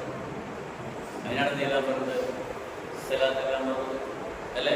ആഴ്ചയിൽ അള്ളാഹുവിന് ഏറ്റവും ഇഷ്ടപ്പെട്ട ദിവസം ഏതാ? വെള്ളിയാഴ്ച. ഉറപ്പനല്ല, ആ വെള്ളിയാഴ്ച ഏറ്റവും കൂടുതൽ ചെയ്യാൻ പറ്റുന്ന കാര്യം ഏതാ? സലാത്ത് വർദ്ധിപ്പിക്കണം. അള്ളാഹുവിന് ഏറ്റവും ഇഷ്ടമുള്ള ദിവസം വെള്ളിയാഴ്ച. ആ വെള്ളിയാഴ്ച നിങ്ങൾ കൂടുതൽ ഖുർആൻ ഓതുന്നതല്ല പറഞ്ഞത്. നിങ്ങൾ നിങ്ങൾ വർദ്ധിപ്പിക്കണം, അധികരിപ്പിക്കണം. അല്ലേ? അപ്പൊ അതാണ് അതിന് മുഹമ്മദ് നബി തമ്മിലുള്ള ബന്ധം എന്ന് മനസ്സിലാക്കുക. ഇവിടെ മീസാനിൽ ഖനം തൂങ്ങണം. മീസാനിൽ ഖനം തൂങ്ങണം. എന്താണ് മീസാനിൽ ഏറ്റവും കൂടുതൽ ഖനം തൂങ്ങുന്നത്? നബി സല്ലല്ലാഹു അലൈഹി വസല്ലം പറഞ്ഞു, മാ മിൻ ശൈഇൻ അസ്ഖൽ ഫി മീസാനിൽ മുഅ്മിൻ മിൻ ഹുസ്നിൽ ഖുൽഖ്. ഒരു സത്യവിശ്വാസിയുടെ മീസാനിൽ ഏറ്റവും കൂടുതൽ ഖനം തൂങ്ങുന്നത് ഏതാണെന്നോ? സൽസ്വഭാവം. നിങ്ങൾ വിചാരിച്ച നിസ്കാരമാണോ നോമ്പാണോ അല്ലെ? ഞമ്മക്കൊരു സ്വഭാവം എന്താ അറിയോ? കൃത്യമായിട്ട് നിസ്കരിക്കും, നോമ്പെടുക്കും. ഏത് നോമ്പ്? റമദാനിലെടുക്കും, ചിലർ തിങ്കൾ വ്യാഴം എടുക്കും, അല്ലെ? അയ്യാമൊക്കെ എടുക്കും. വളരെ പക്ഷേ എന്ത് ശരിയല്ല? സ്വഭാവം തീരെ ശരിയല്ല. എന്നാ ഞങ്ങൾക്ക് വല്ല പ്രശ്നമുണ്ടോ? ഞാൻ നിസ്കരിക്കുന്നുണ്ടല്ലോ, നോമ്പെടുക്കുന്നുണ്ടല്ലോ, ഞാൻ ഖുർആൻ ഓതുന്നുണ്ടല്ലോ, ഞാൻ എപ്പോഴും നിസ്കാരമായും തന്നെയാണല്ലോ, ഏത് നേരം. പിന്നെന്താ പ്രശ്നം? നബി സല്ലല്ലാഹു അലൈഹി വസല്ലം അടുക്കൽ വന്നൊരു സഹാബി ചോദിക്കുക, യാ റസൂലല്ലാഹ്, ഇന്ന ഫുലാൻ, എന്റെ അടുക്കൽ ഒരു അയൽവാസി സ്ത്രീയുണ്ട്. എന്റെ അടുക്കല് ഒരു അയൽവാസി സ്ത്രീയുണ്ട്. എന്നിട്ട് ഈ സഹാബി നബിയോട് പറയണം, മിൻ അക്സരി സലാത്തിഹാ വസിയാമിഹാ വസദഖാതിഹാ, അവള് ഖിയാമുൽ ലൈൽ വരെ നിസ്കരിച്ചുകൊണ്ടിരിക്കുന്നവളാണ്. ഫർദ് നോമ്പ്, സുന്നത്ത് നോമ്പ് എല്ലാം എടുക്കും, ഒന്നും കളയും.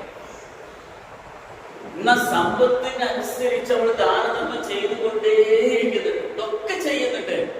പക്ഷെ ഒരു കുഴപ്പമുണ്ട് റസൂലുള്ളാഹി, എന്റെ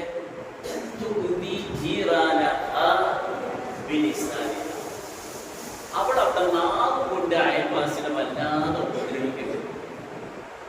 നമസ്കാരം എല്ലാം ഫർദും രാത്രിയൊക്കെ നിസ്കരിക്കേണ്ടി, നോമ്പോ റമദാനും തിങ്കളും വ്യാഴും അയ്യാമും ഒക്കെ ചെയ്യട്ടെ, സക്കാത്ത് കൊടുക്കുന്നുണ്ട്, ദാനധർമ്മമായി അപ്പുറം കൊടുക്കുന്നുണ്ട്, ഒക്കെ ചെയ്യുന്നുണ്ട്. പക്ഷെ ഒരൊറ്റ കുഴപ്പമുള്ളൂ. എന്താണ്? അയൽവാസിയെ അവൾ നാവ് കൊണ്ട് ഉപദ്രവിക്കുന്നുണ്ട്. എന്താണ് ഈ സ്ത്രീയുടെ അവസ്ഥ? റസൂൽ ഒരൊറ്റ മറുപടി പറഞ്ഞു. എന്താ പറഞ്ഞറിയോ? ഫഹിയ ഫിന്നാർ, അവൾ നരകത്തിലാണ്. ഇനി നമ്മളിപ്പോ അറിയോ, നമ്മൾ ദീന് എന്ന് പറഞ്ഞാൽ നമ്മൾ മനസ്സിലാക്കി എന്താ അറിയോ? നിസ്കരിക്കുക, നോമ്പെടുക്കുക, മജ ഖുർആൻ ഓതുക. ഒരിക്കൽ ഒരു സഹാബി കയറി വന്നിട്ട് റസൂൽ ചോദിച്ചു, ദീൻ എന്താ റസൂൽ? ദീൻ എന്ന് പറഞ്ഞാൽ റസൂൽ പെട്ടെന്ന് ഉത്തരം നൽകി. എന്താണ്? ഹുസ്നുൽ ഖുൽഖ്, നല്ല സ്വഭാവത്തിനാണ് ദീൻ എന്ന്. അല്ലാഹുവിന്റെ റസൂലിന്റെ പരിശുദ്ധ ഖുർആനിൽ അല്ലാഹു പ്രശംസിച്ച ഒരൊറ്റ ആയത്തുണ്ട്. മുഹമ്മദ് നബി സല്ലല്ലാഹു അലൈഹി വസല്ലമയെ അല്ലാഹു പരിശുദ്ധ ഖുർആനിൽ പ്രശംസിച്ച ഒരൊറ്റ ആയത്തുള്ളൂ. ഏതായത്? വഇന്നക ലഅലാ ഖുൽഖിൻ അദീം. മുഹമ്മദ് നബിയെ, താങ്കൾ ഏറ്റവും മഹത്തായ സ്വഭാവമുള്ളവനാണ്. അല്ലാഹു പ്രശംസിച്ചിട്ടുണ്ട്. അല്ലാണ്ട് താങ്കൾ ഏറ്റവും കൂടുതൽ നമസ്കരിക്കുന്നവനാണെന്നല്ല, താങ്കൾ ഏറ്റവും കൂടുതൽ നോമ്പെടുക്കുന്നവനാണെന്നല്ല, താങ്കൾ ഏറ്റവും നല്ല സ്വഭാവത്തിന്റെ ഉടമയാണ്. ഒരിക്കൽ റസൂൽ പറഞ്ഞു, എന്നെ അല്ലാഹു പ്രവാചകനായി അയച്ചത് എന്തിനറിയോ? മനുഷ്യനിൽ ഉണ്ടാവേണ്ട നല്ല സ്വഭാവം ഏതാണ് എന്ന് പഠിപ്പിച്ചു കൊടുക്കാൻ വേണ്ടിയാണ് അല്ലാഹു എന്നെ പ്രവാചകനായിട്ട് അയച്ചത്. അല്ലാഹുവിന്റെ പ്രവാചകനായിട്ട് അയച്ചതാണ് നല്ല സ്വഭാവം ഏതാ പഠിപ്പിക്കാൻ വേണ്ടിയിട്ട്. ആയിഷ ബീവിയുടെ അടുക്കൽ ചില സഹാബികൾ വന്ന് ചോദിച്ചു, മുഹമ്മദ് നബി സഹാബികൾ പള്ളിയിൽ വെച്ച് കണ്ടുകൊണ്ടു, അതൊക്കെ ശരിയാണ്. പക്ഷെ പ്രവാചകൻ വീട്ടിൽ പോയ പ്രവാചകന്റെ സ്വഭാവം എന്താ ഞങ്ങൾക്ക് അറിയില്ലല്ലോ. അതുകൊണ്ട് സഹാബികൾ വന്നിട്ട് ആയിഷ ബീവിയോട് ചോദിച്ചു, എന്താണ് പ്രവാചകന്റെ സ്വഭാവം? കാരണം പുറത്തൊന്ന് ഉള്ളിൽ വേറൊന്നല്ലോ ആണോ അറിയാൻ വേണ്ടിയിട്ടാണ്. അല്ലെ? നമ്മളൊക്കെ എങ്ങനെയാണ്? നമ്മുടെ സ്നേഹിതന്മാരോടും കൂട്ടുകാരൊക്കെ നല്ല ചിരിച്ച് കാണിച്ച് നല്ല സ്വഭാവം. നേരെ വീട്ടിൽ വന്നാലോ ഭാര്യയോടും മക്കളോടും വെടുത്തി ചാടുന്ന സ്വഭാവം. ഇതാർക്കറിയില്ല, പുറത്തുള്ളവർക്കറിയില്ലല്ലോ. അതുകൊണ്ട് റസൂലിന്റെ ചില സഹാബികൾ വന്നിട്ട് ആയിഷ ബിയോട് ചോദിച്ചു, എന്താണ് അല്ലാഹുവിന്റെ റസൂലിന്റെ സ്വഭാവം? ആയിഷ ഒറ്റ മറുപടി പറഞ്ഞു, മുഹമ്മദിന്റെ സ്വഭാവം ഏതാണ്? അപ്പൊ എന്താ ഖുർആൻ? നമ്മളിൽ ഉണ്ടാകേണ്ട നല്ല സ്വഭാവങ്ങളെ സംബന്ധിച്ചും നമ്മളിൽ ഉണ്ടാകാൻ പാടില്ലാത്ത ചീത്ത സ്വഭാവങ്ങളെ സംബന്ധിച്ച് വിശദീകരിക്കുന്ന ഗ്രന്ഥമാണ് ഏത്? ആ സ്വഭാവമാണ് മീസാനിൽ ഖനം തൂങ്ങുന്നത് മീസാനിൽ. ഒരു വിശ്വാസിയുടെ മീസാനിൽ ഏറ്റവും കൂടുതൽ ഖനം തൂങ്ങുന്നത് സ്വഭാവമാണ്. റസൂൽ പറഞ്ഞു, അന സഈദ്, ഞാൻ നിങ്ങൾക്ക് ഗ്യാരണ്ടി നൽകുന്നു, ഉറപ്പ് നൽകുന്നു. എന്തിന്? ബിബൈത്തിൻ ഫീ അഅ്ലൽ ജന്ന, സ്വർഗ്ഗത്തിന്റെ ഏറ്റവും ഉയർന്ന ഭാഗത്ത് നിങ്ങൾക്ക് ഒരു വീട് തരാമെന്ന് ഞാൻ ഇതാ ഗ്യാരണ്ടി നൽകുന്നു, ഉറപ്പ് നൽകുന്നു. ആർക്ക്? ലിമൻ ഹസന ഖുലുഖുഹു, നല്ല സ്വഭാവത്തോടുകൂടി ജീവിച്ചവൻ. നമസ്കരിച്ചവനെന്ന് പറഞ്ഞില്ല, നോമ്പെടുത്തവനെന്ന് പറഞ്ഞില്ല, സക്കാത്ത് കൊടുത്തവനെന്ന് പറഞ്ഞില്ല. സ്വർഗത്തിന്റെ ഏറ്റവും ഉയർന്ന ഭാഗത്ത്, ഞാൻ അതിന് വീതല്ല, അവിടെ നിങ്ങൾക്കൊരു വീട് ഞാൻ ഉറപ്പാണ്. അത് ആർക്കാ കിട്ടുള്ളൂ? ലിമൻ ഹസന, നല്ല സ്വഭാവം ജീവിച്ചു. ആരെയാണ് അള്ളാഹിന് ഏറ്റവും കൂടുതൽ ഇഷ്ടം? അള്ളാഹിക്ക് ഏറ്റവും കൂടുതൽ ഇഷ്ടം ആരെയാണ്? നല്ല സ്വഭാവം. ഒക്കെ നമുക്ക് ഉത്തരത്തെ റെഡിയാണ് അല്ലേ? ഇന്ന മിൻ അഹബ്ബകും ഇലയ്യ, എനിക്ക് ഏറ്റവും കൂടുതൽ മനുഷ്യന്മാരുടെ കൂട്ടത്തിൽ എനിക്ക് ഏറ്റവും കൂടുതൽ ഇഷ്ടം അഹ്സനുകും അഖ്ലാഖൻ, നല്ല സ്വഭാവത്തോടുകൂടി ജീവിക്കുന്നവരാണ്. അല്ലാഹു പറയും. റസൂൽ പറഞ്ഞു, ഇന്ന മിൻ അഖറബകും ഇലയ്യ, നാളെ സ്വർഗ്ഗത്തിൽ എൻ്റെ അടുത്ത് നിൽക്കുന്നവൻ ആരാറിയോ? അഹ്സനുകും അഖ്ലാഖൻ, നല്ല സ്വഭാവത്തോടുകൂടി ജീവിച്ചവനാണ് നാളെ സ്വർഗ്ഗത്തിൽ എൻ്റെ അടുത്തുണ്ടാവും. അവിടൊന്നും എന്ത് പറഞ്ഞില്ല? നമസ്കരിക്കുന്നവെന്ന് പറഞ്ഞില്ല, നോമ്പെടുക്കുന്നവെന്ന് പറഞ്ഞില്ല, സക്കാത്ത് കൊടുക്കുന്നവെന്ന് ഒന്നും പറഞ്ഞില്ല. നല്ല സ്വഭാവം. ആ നല്ല സ്വഭാവം ഏതാ? ആരാ നല്ല ഭർത്താവ്? ആരാ നല്ല ഭർത്താവ്? റസൂലുള്ളാഹി സ്വല്ലല്ലാഹു അലൈഹി വസല്ലം പറഞ്ഞു, വിവാഹം കഴിഞ്ഞ ഒരു പുരുഷനെ അല്ലാഹു ആദരിക്കുന്നത് ഏത് അടിസ്ഥാനത്തിലാണ് അറിയോ? അവന്റെ നിസ്കാരത്തിന്റെ കാര്യത്തിലല്ല, അവന്റെ സക്കാത്തിന്റെ കാര്യത്തിലല്ല, അവന്റെ നോമ്പിന്റെ കാര്യത്തിലല്ല. നിങ്ങളുടെ ഇണകളോട് ഏറ്റവും നല്ല സ്വഭാവത്തോടു കൂടി പെരുമാറുന്നവൻ ആരാണോ അവനെയാണ് അല്ലാഹു ഏറ്റവും കൂടുതൽ ആദരിക്കുന്നത്. അല്ലേ? അപ്പൊ വിവാഹ ജീവിതം എന്താ? അവിടെയും സ്വഭാവമാണ് അല്ലേ? അവിടെയും സ്വഭാവമാണ്. ആയിഷ ബീവിയോട് വന്ന് ചോദിച്ചല്ലോ, എന്താണ് നിങ്ങളുടെ ഭർത്താവായ മുഹമ്മദ് നബിയെ സംബന്ധിച്ച് നിങ്ങൾക്ക് എന്താണ് അഭിപ്രായം? എല്ലാരും പറഞ്ഞല്ലോ, 50 വയസ്സായ റസൂലുള്ള 6 വയസ്സായ ആയിഷാനെ കെട്ടി, കുട്ടിനെ കെട്ടി എന്നൊക്കെ പറയണ്ടല്ലോ. ആയിഷയുടെ മറുപടി എന്തറിയോ? ഇത്രയും നല്ല ഒരു ഭർത്താവിന് എന്റെ ജീവിതത്തിൽ ഞാൻ കണ്ടിട്ടില്ല എന്നാണ് ആയിഷ ആരെ സംബന്ധിച്ച് വന്നത്? മുഹമ്മദ് മുസ്തഫ സല്ലല്ലാഹു അലൈഹി വസല്ലം. അവിടെ എന്താ? സ്വഭാവത്തിന്റെ അടിസ്ഥാനത്തിലാണ്. അപ്പൊ നമ്മുടെ കുടുംബ ജീവിതത്തിൽ നമുക്ക് സമാധാനം ഉണ്ടാവണമെങ്കിൽ, സമ്പത്ത് ഉണ്ടാവണമെങ്കിൽ, ഈ കാലഘട്ടത്തിൽ കുട്ടികളുടെ ചിന്ത എന്തറിയോ? നിങ്ങൾക്ക് അത് പരിശോധിച്ച് നോക്കി. പെൺകുട്ടികളുടെ കല്യാണം കഴിക്കുമെന്ന് ചോദിച്ചാൽ അവരൊറ്റ മറുപടി എന്താ? എനിക്കൊരു ജോലി ആവട്ടെ. അല്ലെ, ഞാൻ പഠിച്ചൊരു ജോലി ആവട്ടെ. എന്നിട്ട് അതിന്റെ അർത്ഥം എന്താ അറിയോ? സ്വന്തമായി നിലനിൽക്കാനുള്ള ഒരു കാശുണ്ടെങ്കിൽ ജീവിതം സമൃദ്ധിയാകുന്നതാണ്. ജീവിതം സമൃദ്ധിയാകുന്ന ആണോ? സൗന്ദര്യത്തിൽ മികച്ചു നിൽക്കുന്ന, സമ്പത്തിൽ മികച്ചു നിൽക്കുന്ന, ആധുനിക സുഖ സൗകര്യങ്ങളോട് ജീവിച്ചു വരുന്ന സിനിമാ ലോകത്തുള്ള എത്രയോ മനുഷ്യന്മാർ പരസ്പരം വേറിട്ട് കഴിയില്ലപ്പോ. വേറിട്ട് കഴിയില്ല ഉണ്ടല്ലോ. സൗന്ദര്യത്തിന് കുറവുണ്ടോ അവർക്ക്? സമ്പത്തിന്റെ കുറവുണ്ടോ അവർക്ക്?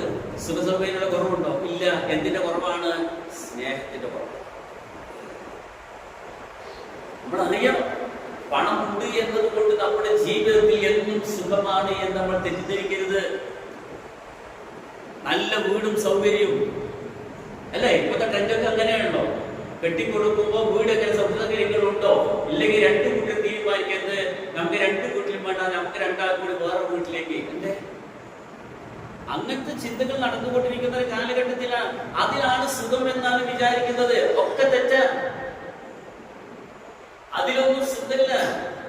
നമ്മുടെ മനസ്സിന് സുഖം കിട്ടണോ, സമാധാനം കിട്ടണോ, സംതൃപ്തി കിട്ടണോ, ആ കുടുംബത്തിലെ വ്യക്തികൾക്കിടയുടെ സ്നേഹബന്ധത്തിന്റെ ആഴം അനുസരിച്ചുകൊണ്ടാണ്. അതാണ് ഭാര്യയും ഭർത്താവിനെയും ഇണയാക്കി തന്നു എന്ന് പറഞ്ഞ ആയത്തിന്റെ മറുഭാഗത്ത് അത് വന്നെന്തറിയോ, നിങ്ങൾക്കിടയിൽ അല്ലാഹു സ്നേഹവും കാരുണ്യവും നൽകി, സമ്പത്ത് നൽകിയെന്നല്ല പറഞ്ഞത്. സമ്പത്ത് നൽകിയെന്നല്ല പറഞ്ഞത്. സ്നേഹം സ്നേഹിക്കാൻ കഴിയണം. മനസ്സിലായോ?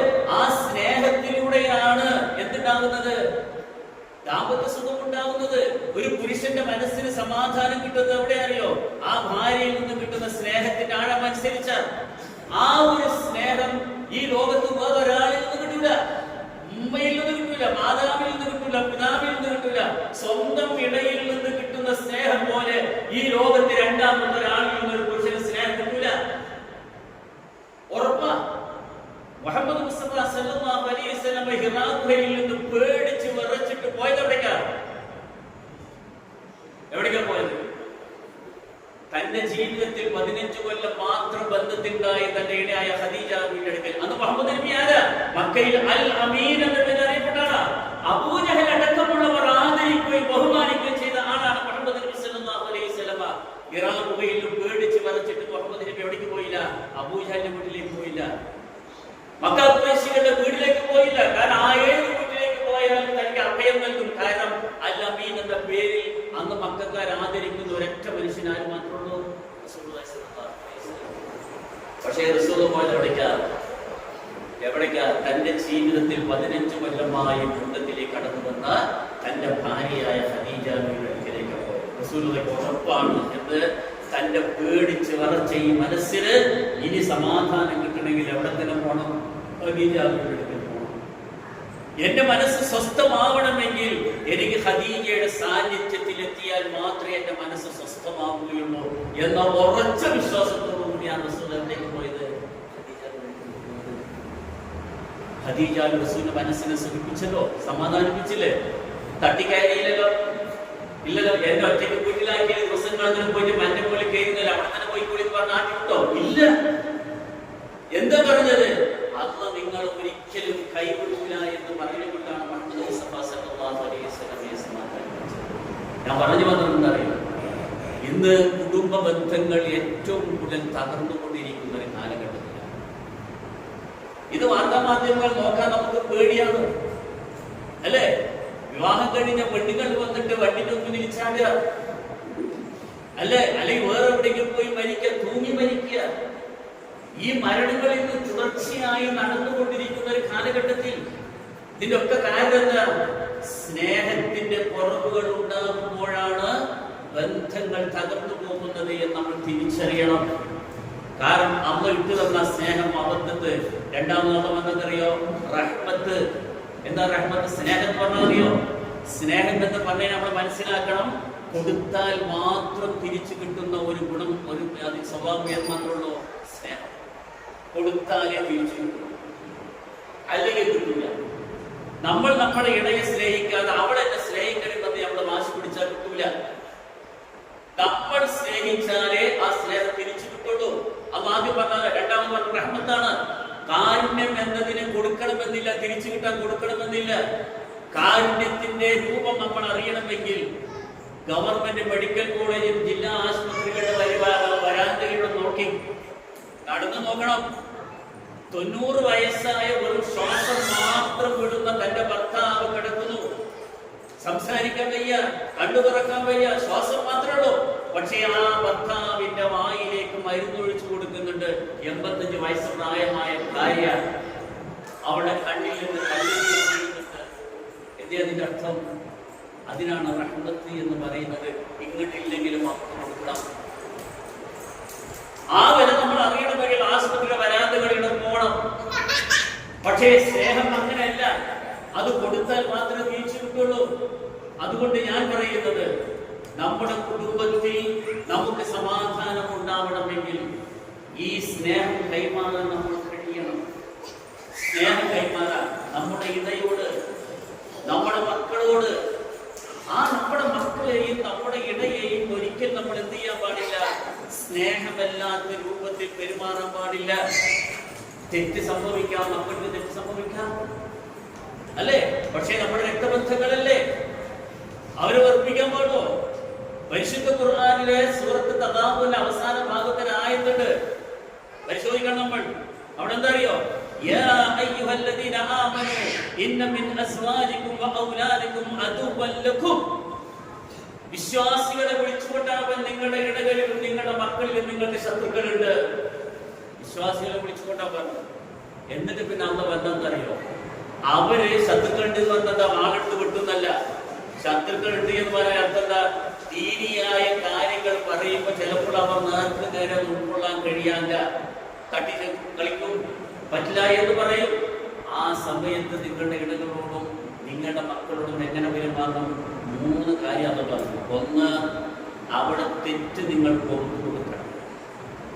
2, ആ നിങ്ങളുടെ ഇണയാണോ നിങ്ങളുടെ മക്കളാണോ തെറ്റ് ചെയ്തിട്ടുള്ളത് എങ്കിൽ ആ തെറ്റ് പുറത്തു കൊടുക്കുന്നതോടൊപ്പം നിങ്ങളുടെ മനസ്സിൽ നിന്ന് അത് മായ്ച്ചു കളയണം. പിന്നെ അത് മനസ്സിൽ വയ്ക്കാൻ പാടില്ല, മായ്ച്ചു കളയണം. മനസ്സിലായോ? പിന്നീട് നിങ്ങൾ അതിനെക്കുറിച്ച് ഓർക്കാനേ പാടില്ല എന്ന 3 കാര്യമുണ്ട്. റമദാൻ അവസാനത്തെ പത്തിൽ ഏറ്റവും കൂടുതൽ പ്രാർത്ഥിക്കാമെന്ന പ്രാർത്ഥന ഏതാ? റമദാൻ അവസാനത്തെ പത്തിൽ ഏതാ? അല്ലാഹുമ്മ ഇന്നക അഫൂവുൻ തുഹിബ്ബുൽ അഫ്വ ഫഅഫു അന്നി, അല്ലേ? അസ്തഗ്ഫിറുല്ലാഹൽ അദീം എന്നാണോ? റബ്ബി ഇഗ്ഫിർലി വതുബ് അലയ്യ എന്നാണോ? ഇല്ല. എന്തേ ഇത് രണ്ടും മാറ്റം? അർത്ഥം മാറ്റം. അല്ലാഹുമ്മ ഇന്നക അഫൂവുൻ തുഹിബ്ബുൽ അഫ്വ ഫഅഫു അന്നി എന്നതാണ് റമദാനിന്റെ അവസാനത്തെ പത്തിൽ ഏറ്റവും കൂടുതൽ പ്രാർത്ഥിക്കാൻ പറഞ്ഞത്. അസ്തഗ്ഫിറുല്ലാഹൽ അദീം പറഞ്ഞില്ല, റബ്ബി ഇഗ്ഫിർലി വതുബ് അലയ്യ പറഞ്ഞില്ല, ഇസ്തിഗ്ഫാർ ഒരുപാട് പറഞ്ഞല്ലോ. എന്തേ ഇത് പറഞ്ഞ? ഇതിന്റെ അർത്ഥം അല്ലാഹുമ്മ ഇന്നക അഫൂവുൻ തുഹിബ്ബുൽ അഫ്വ ഫഅഫു അന്നി എന്നതിന്റെ അർത്ഥം എന്താ അറിയോ? എന്റെ തെറ്റുകൾ മാപ്പാക്കുകയും വേണം, എന്റെ ഗ്രന്ഥത്തിൽ നിന്ന് അത് മായ്ച്ചു കളയണം എന്നാണ്. എന്റെ കർമ്മങ്ങൾ രേഖപ്പെടുത്തപ്പെട്ട ഗ്രന്ഥത്തിൽ എന്ത് ചെയ്യണം? അത് മായ്ച്ചു കളയണം. നാളെ മത്സര ലോകത്ത് എന്റെ ഗ്രന്ഥം എന്റെ കയ്യിൽ തരുന്ന സന്ദർഭത്തിൽ ഞാൻ ചെയ്ത തെറ്റുകൾ അതിൽ കാണാൻ പാടില്ല. അസ്തഗ്ഫിറുല്ലാഹ് എന്നർത്ഥം എന്റെ തെറ്റിനെ മറച്ചു വെക്കണമെന്നേ ഉള്ളൂ. റബ്ബി ഇഗ്ഫിർലി എന്ന് പറഞ്ഞാൽ അർത്ഥം എന്റെ തെറ്റ് പുറത്തു തരണമെന്നേ ഉള്ളൂ. പക്ഷേ അല്ലാഹുമ്മ ഇന്നക അഫൂവുൻ തുഹിബ്ബുൽ അഫ്വ ഫഅഫു അന്നി എന്ന് പറഞ്ഞാൽ എന്റെ തെറ്റ് പൊറുക്കണം, മറച്ചു വെക്കണം, എന്റെ ഗ്രന്ഥത്തിൽ അത് മായ്ച്ചു കളയുകയും ചെയ്യണം, അല്ലേ? അത് 3 കൂടിയിട്ടാണ് പറഞ്ഞത്. നിങ്ങളുടെ ഇടകളും മക്കളിൽ നിങ്ങൾക്ക് ശത്രുക്കൾ ഉണ്ടാവാം, പക്ഷേ അവരെന്തെങ്കിലും തെറ്റ് ചെയ്താൽ നിങ്ങൾ ബന്ധം മുറിച്ച് കളയണമെന്നല്ല പറഞ്ഞത്. ആ തെറ്റ് പൊറുക്കണം. 2, മനസ്സിൽ വെക്കാൻ പാടില്ല, നിങ്ങളുടെ മനസ്സിൽ നിന്ന് മായ്ച്ചു കളയുകയും വേണം. അത്ര ഗൗരവമുള്ള വിഷയമാണ്. ഞാൻ പറഞ്ഞു വന്നറിയാം, നമ്മൾ നമസ്കരിക്കേണ്ടത്, നോമ്പെടുക്കേണ്ടത്, ദീനിയായിട്ടൊക്കെ ഖുർആൻ എപ്പോഴും ഓതിക്കൊണ്ടിരിക്കുന്നുണ്ട്. പക്ഷേ സ്വഭാവത്തിൽ നമ്മളിൽ അല്ലാഹ് ഇഷ്ടപ്പെടാത്ത സ്വഭാവമാണെങ്കിൽ ഈ നിസ്കാരം ആര് സ്വീകരിക്കില്ല? അല്ലാഹ് സ്വീകരിക്കില്ല. അതാണ് ആ സഹാബി വന്ന് ചോദിച്ചത്. എല്ലാം നിസ്കരിക്കുന്നുണ്ട്, എല്ലാം നോമ്പെടുക്കുന്നുണ്ട്, ദാനം ഇഷ്ടം പോലെ ചെയ്യുന്നുണ്ട്, പക്ഷേ അയൽവാസിയെ നാം കൊണ്ട് വേദനിപ്പിക്കുന്ന സ്ത്രീയെ പറ്റി എന്താ അഭിപ്രായം? റസൂലുള്ളാഹി ഒന്നും പറഞ്ഞില്ല. പിന്നെ നരകത്തില, ഒറ്റ വാക്കില ഉത്തരം, നരകത്തില. അപ്പൊ നമ്മുടെ നമസ്കാരവും നമ്മുടെ ദീനിയായ കാര്യങ്ങളൊക്കെ അത് സ്വീകരിക്കണമെങ്കിൽ അവിടെ എന്ത് വേണം? നമ്മുടെ സ്വഭാവം നന്നാവണം. ആ സ്വഭാവം നമ്മൾ നന്നാക്കണം. മനസ്സിലായോ? അപ്പൊ ഏതാ സ്വഭാവം? അതാ റസൂലുള്ളാഹി പറഞ്ഞ എന്താണ്? എന്താ ദീന്? സൽസ്വഭാവം, അല്ലേ? ആയിഷാബിയോട് ചോദിച്ചപ്പോൾ എന്താ പറഞ്ഞ? എന്റെ സ്വഭാവം എന്താ ചോദിച്ചപ്പോൾ എന്റെ സ്വഭാവം ഓരോന്ന് എണ്ണി പറഞ്ഞോ? ഇല്ല, ഖുർആനാണ്. അപ്പൊ നമ്മളെന്ത് വേണം? ആ സ്വഭാവം നന്നാവണമെങ്കിൽ അള്ളാഹ്ക്ക് ഇഷ്ടമുള്ള സ്വഭാവം ഏതാണ്, അള്ളാഹ്ക്ക് ഇഷ്ടമില്ലാത്ത സ്വഭാവം ഏതാണ് എന്ന് എവിടുന്ന് പഠിക്കണം? ഖുർആനിൽ പഠിക്കണം. അതുകൊണ്ട് നമ്മൾ ഏത് പഠിക്കണം? ഖുർആൻ പഠിക്കണം, അല്ലേ? ലോകത്തിലെ എല്ലാ വാർത്തയും നമ്മുടെ കയ്യിലുണ്ട് അല്ലേ? എല്ലാം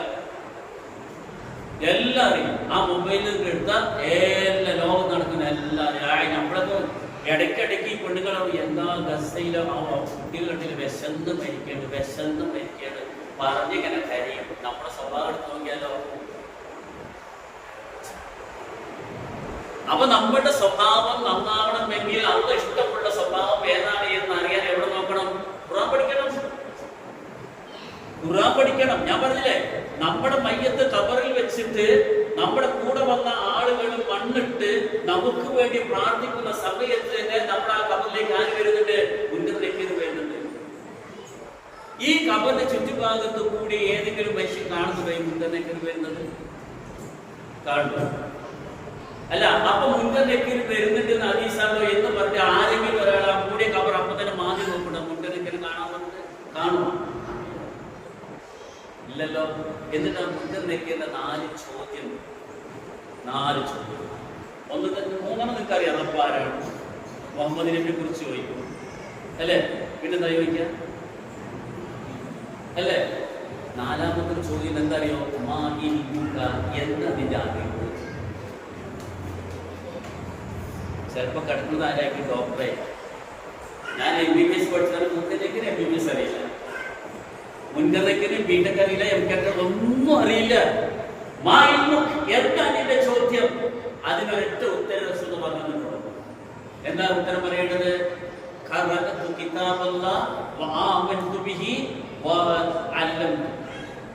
ഞാൻ ഖുർആൻ ഓതി, ഞാനത് പഠിച്ചു, ഞാൻ അതനുസരിച്ച് ജീവിച്ചു.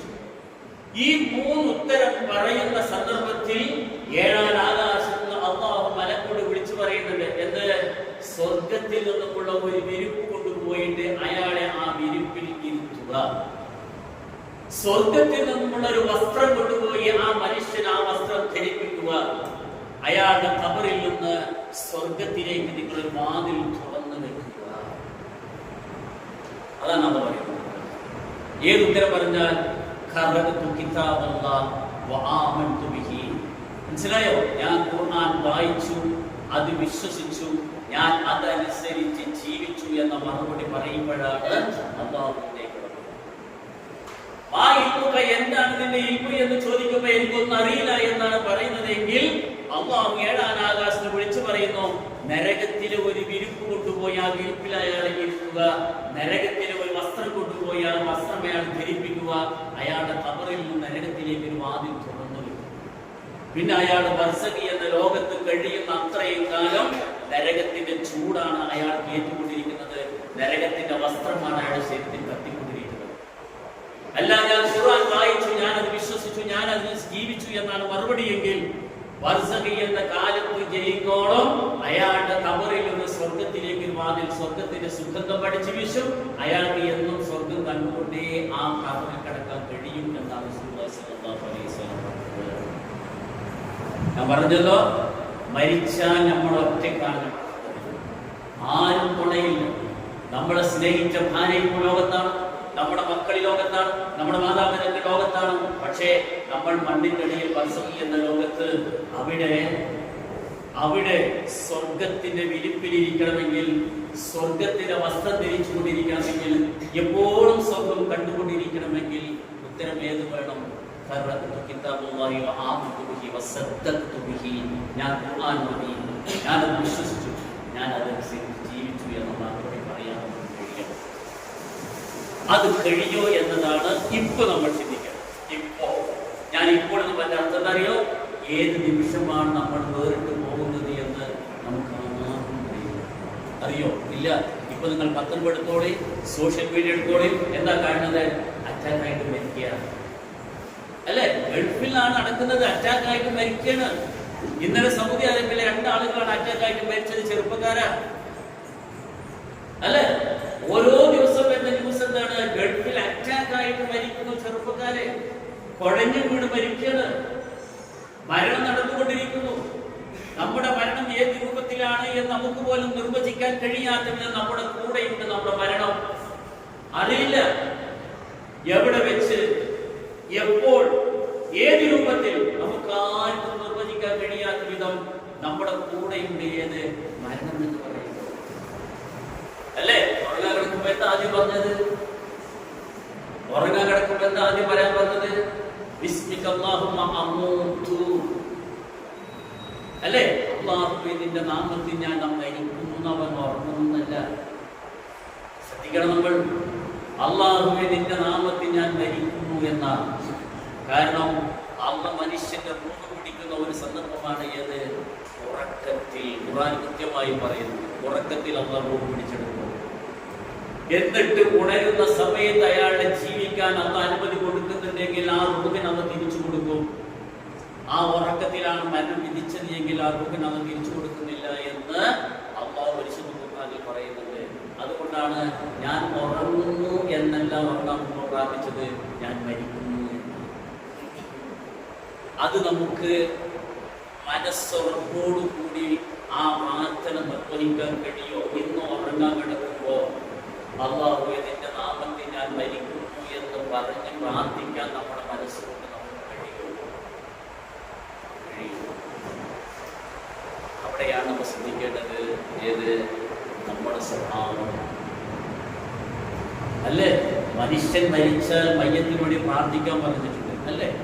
ആ പ്രാർത്ഥനയിൽ നാം മയ്യത്തിന് പുറത്തു കൊടുക്കണം എന്നാണ്. ഏത് പുറത്തു കൊടുക്കണം എന്നാണ്?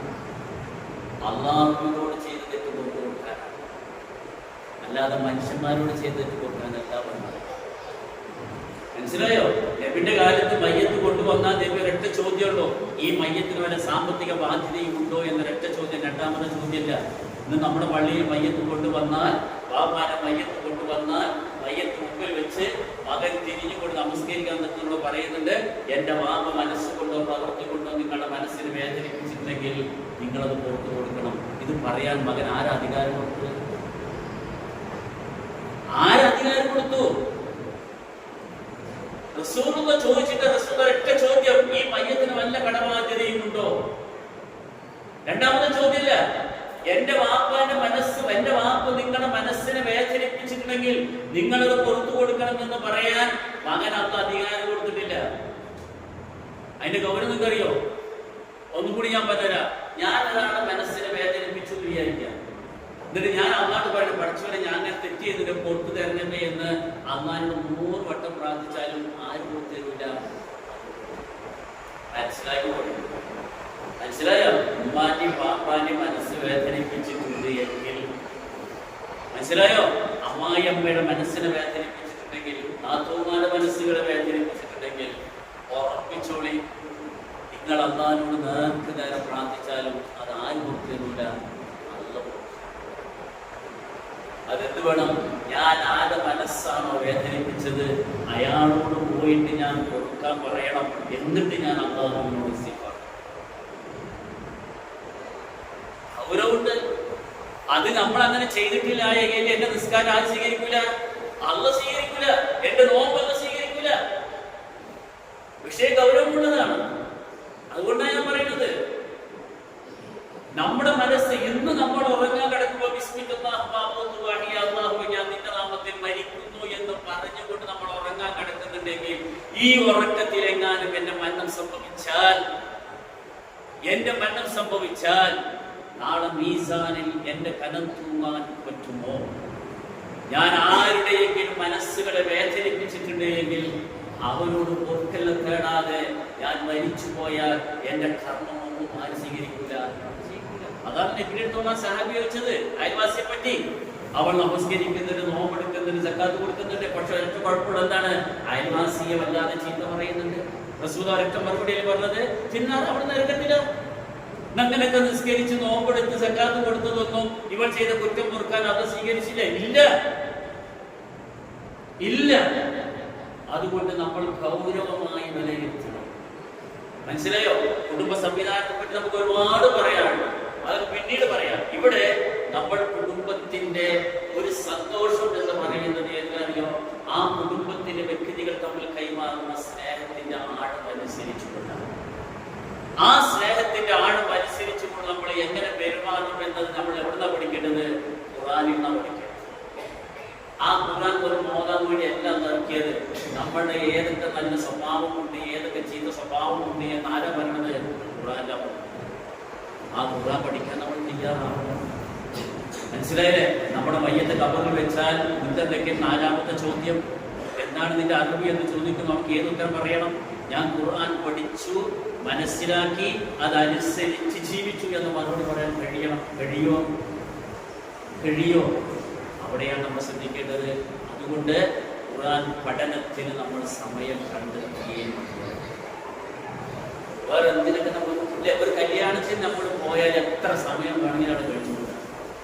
തിരക്കിട്ട നമുക്ക് ഒരു തിരക്കില്ല, എത്ര വേണമെങ്കിലും ഇരിക്കാം. എന്നാൽ 1 മണിക്കൂർ ഖുർആൻ ക്ലാസ് ഉണ്ടെന്ന് പറഞ്ഞാലോ അപ്പൊ തുടങ്ങി മടി. പിന്നെ അവിടുന്ന് കുട്ടി ആൾക്കാർ നമ്മുടെ മനസ്സിന് സമാധാനം തരുന്നത് അല്ലാഹ്. പണമുള്ളത് കൊണ്ട് സമാധാനം കിട്ടൂല, വീട്ടിൽ AC എല്ലാ സൗകര്യം ഉള്ളത് സമാധാനം കിട്ടൂല. നമ്മുടെ മനസ്സിന് സമാധാനം കിട്ടണമെങ്കിൽ ആര് തരണം? അല്ലാഹ് തരണം. അല്ലാഹ് തരണമെങ്കിൽ നമ്മൾ എന്ത് വേണം? അല്ലാഹുവിനോട് അടുക്കണം. ആ അല്ലാഹുവിന്റെ അടുപ്പമാണ് ഏത്? അല്ലാഹുവിന്റെ ഖുർആനുമായുള്ള അടുപ്പം. അത് നടന്നാൽ അന്ന് നമ്മൾ നടക്കും. അപ്പൊ ആ വിഷയം നമ്മൾ ഗൗരവമായി ശ്രദ്ധിക്കണം എന്നാണ് ഈ സന്ദർഭത്തിൽ ഞാൻ സൂചിപ്പിക്കുന്നത്. അതുകൊണ്ട് നമുക്കൊരു ധാരണയുണ്ട്, ഞാൻ നിസ്കരിക്കുന്നുണ്ടല്ലോ, നോമ്പെടുക്കുന്നുണ്ടല്ലോ, പിന്നെ ഞാൻ ഖുർആൻ നോക്കുന്നുണ്ടല്ലോ, അതൊക്കെ അത് സ്വീകരിക്കണം.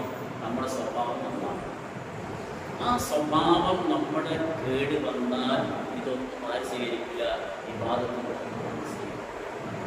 അപ്പൊ ഏതൊക്കെയാണ് അല്ലാഹുവിന് ഇഷ്ടമുള്ള സ്വഭാവം, ഏതൊക്കെയാണ് അല്ലാഹുവിന് ഇഷ്ടമില്ലാത്ത സ്വഭാവങ്ങൾ എന്നത് അല്ലാഹു കൃത്യമായിട്ട് വിശദീകരിക്കുന്നുണ്ട്. അത് പഠിക്കാൻ, അതനുസരിച്ച് ജീവിക്കാൻ തയ്യാറാവുക. നമ്മുടെ മനസ്സിൽ എപ്പോഴും ഉണ്ടാവേണ്ടത് ദുനിയാവ് എന്ന് പറയുന്നത് കുറച്ച് ദിവസമാണ്. അതിനുശേഷമുള്ള 3 ലോകമുണ്ട്. അതിന്റെ വലിപ്പം നമുക്കല്ല 1 വർഷം. അതാ ഞാൻ പറഞ്ഞത്. നബിയുടെ കാലത്ത് 1400 വർഷമായി. ഇപ്പോഴും അവിടെ തന്നെയാണ് വർഷം. എത്ര അറിയില്ല. മഹിഷറ എത്ര അറിയില്ല. 50,000 വർഷമാണ് ഇവിടുത്തെ ഒരു ദിവസം എന്ന് പറഞ്ഞത്. അങ്ങനത്തെ എത്ര 50,000 വർഷം മഹിഷറ എന്ന ലോകത്ത് നിൽക്കണം അറിയില്ല. പിന്നീടുള്ളതാണ് ഏത്? സ്വർഗം നരകം എന്ന് പറയുന്ന 2. അത്രയും ദൈർഘ്യമുള്ള ആ 3 ലോകത്തും നമുക്ക് അല്ലാഹുവിന്റെ ഇഷ്ടം ഉണ്ടാവണമെങ്കിൽ അല്ലാഹുവിന്റെ ഖുർആനുമായി നമ്മൾ ബന്ധപ്പെടണം, അതനുസരിച്ച് ജീവിക്കണമെന്നാണ് ഞാൻ സൂചിപ്പിച്ചത്. അതുകൊണ്ട് പരിശുദ്ധ ഖുർആൻ നമ്മൾ വായിക്കണം, പഠിക്കാൻ തയ്യാറാവണം. നമ്മുടെ വീടുകളിൽ പരിശുദ്ധ ഖുർആൻ പാരായണം ചെയ്യണം. അപ്പോഴാണ് ആ വീടുകളിൽ സമാധാനവും ഉണ്ടാവുന്നത് എന്ന നബി സല്ലല്ലാഹു അലൈഹി വസല്ലം ഹദീസ് നമ്മൾ മനസ്സിലാക്കുക. അതേപോലെ തന്നെ ഞാൻ പറഞ്ഞത്, സ്വഭാവങ്ങൾ നന്നാക്കാൻ നമ്മൾ നിർബന്ധമായി തയ്യാറാണ്. അല്ലെ? ചില ആളുകൾ പറയുന്നുണ്ട്, ഞാൻ എത്ര വിചാരിച്ച എൻ്റെ ആ സ്വഭാവം എനിക്ക് മാറ്റാൻ കഴിയണേലെന്ന് പറയില്ല. നിങ്ങൾ രോഗം ബാധിച്ചിട്ട് രോഗിയായിട്ട് ഡോക്ടർക്ക് പോയി വിചാരിക്കും. ഡോക്ടർ പറയണത് ഇന്ന ഭക്ഷണം നിങ്ങൾ കഴിക്കരുതെന്ന് പറഞ്ഞാലോ നിങ്ങൾ ഡോക്ടർ പറയാ, അയ്യേ അതായത് എനിക്ക് ഒഴിവാക്കാനേ പറ്റാന്ന് പറയാ. അല്ല, അത് ഒഴിവാക്കും. എന്തേ? അതെന്റെ രോഗത്തിന്റെ ഭക്ഷണം അത് ഒഴിവാക്കും. അത്രേ അത് പറയുന്നുള്ളൂ. നിങ്ങളുടെ ശരീരം നാളെ ബർസഖ് ലോകത്ത് ശിക്ഷിക്കപ്പെടാതിരിക്കാൻ, പരലോകത്ത് നിങ്ങളുടെ ശരീരം വേദനിക്കാതിരിക്കാൻ നിങ്ങൾ ഇന്ന സ്വഭാവം ഒഴിവാക്കണമെന്നാണ് അത് പറയുന്നത്. ആ സ്വഭാവങ്ങൾ ഒഴിവാക്കാൻ നമ്മൾ തയ്യാറാവണം. എനിക്ക് പറ്റൂല എന്ന് നമ്മൾ പറയരുത്. മനസ്സിലായോ? അതാണ് ഞാൻ പറഞ്ഞത്. ഈ ലോകത്ത് നമ്മളിങ്ങനെ ജീവിക്കുന്നുണ്ട്. ഇവിടെ കഴിഞ്ഞാൽ നമ്മൾ ഒറ്റയ്ക്കാണ്. നാളെ അന്ധവിചാരണ കഴിഞ്ഞ് സ്വർഗത്തിലേക്കും നരകത്തിലേക്കുമായി വീതിക്കുമ്പോൾ എങ്ങനെയാണ് എന്ന് നമുക്ക് പറയാൻ പറ്റില്ല. അതുകൊണ്ട് ഇവിടെ അനുവദിച്ച ഈ സമയത്തിന്റെ ഉള്ളിൽ അല്ലാഹുവിന്റെ ഖുർആനുമായി ബന്ധപ്പെട്ടുകൊണ്ട് അത് മനസ്സിലാക്കി അതനുസരിച്ച് ജീവിക്കാൻ നമ്മൾ തയ്യാറാവണം എന്ന് മാത്രമാണ് ഈ സന്ദർഭത്തിൽ പറയാനുള്ളത്. അതോടൊപ്പം നമ്മുടെ ജീവിതത്തിൽ അല്ലാഹുവിന് ഇഷ്ടമില്ലാത്ത സ്വഭാവങ്ങൾ ഉണ്ട് എങ്കിൽ അത് ഉടനെ തന്നെ മാറ്റാനും നമ്മൾ തയ്യാറാവണം. എങ്കിലേ നമ്മുടെ ഇബാദത്ത് സ്വീകരിക്കുകയുള്ളൂ, അല്ലാഹു സ്വീകരിക്കുകയുള്ളൂ എന്ന് മനസ്സിലാക്കുക. അല്ലാഹു സുബ്ഹാനഹു വ തആല അവർക്ക് ഇഷ്ടപ്പെടുന്ന നല്ല സ്വഭാവത്തോടുകൂടി ജീവിക്കാൻ നമുക്ക് എല്ലാവർക്കും തൗഫീഖ് നൽകുമാറാകട്ടെ. നമ്മുടെ ജീവിതത്തിൽ സംഭവിച്ചു പോയിട്ടുള്ള പാപങ്ങളും തെറ്റുകളും അല്ലാഹുവിന്റെ മഹത്തായ റഹ്മത്ത് കൊണ്ട് അല്ലാഹു മാപ്പാക്കുമാറാകട്ടെ. നമ്മുടെ മാതാപിതാക്കളുടെ പാപങ്ങൾ നമ്മൾ പുറത്തു കൊടുക്കുകയും അവരെ നമ്മളെ സുഖീ സ്വർഗീയമായ ജീവിതത്തിൽ അള്ളാഹു ഒരുമിച്ച് ചെയ്യുമാറാകട്ടെ. നമ്മളിൽ മരണപ്പെട്ടു പോയവർക്ക് അള്ളാഹു നൽകുമാറാകട്ടെ. ഒരുപാട് പ്രയാസങ്ങളും വേദനകളും അനുഭവിച്ചുകൊണ്ട് ഹോസ്പിറ്റലുകളിലും വീടുകളിൽ കഴിയുന്ന രോഗികളായ സഹോദരി സഹോദരന്മാരുടെ രോഗങ്ങൾ അള്ളാഹു എത്രയും വേഗം ശിഫയാക്കും. ربنا هب لنا من ازواجنا وذرياتنا قرة اعين واجعلنا للمتقين اماما. اللهم ربنا آتنا في الدنيا حسنة وفي الآخرة حسنة وقنا عذاب النار. ربنا تقبل منا إنك أنت السميع العليم وعلينا إنك أنت التواب الرحيم. وصلى الله على نبينا محمد وعلى آله وصحبه أجمعين. والسلام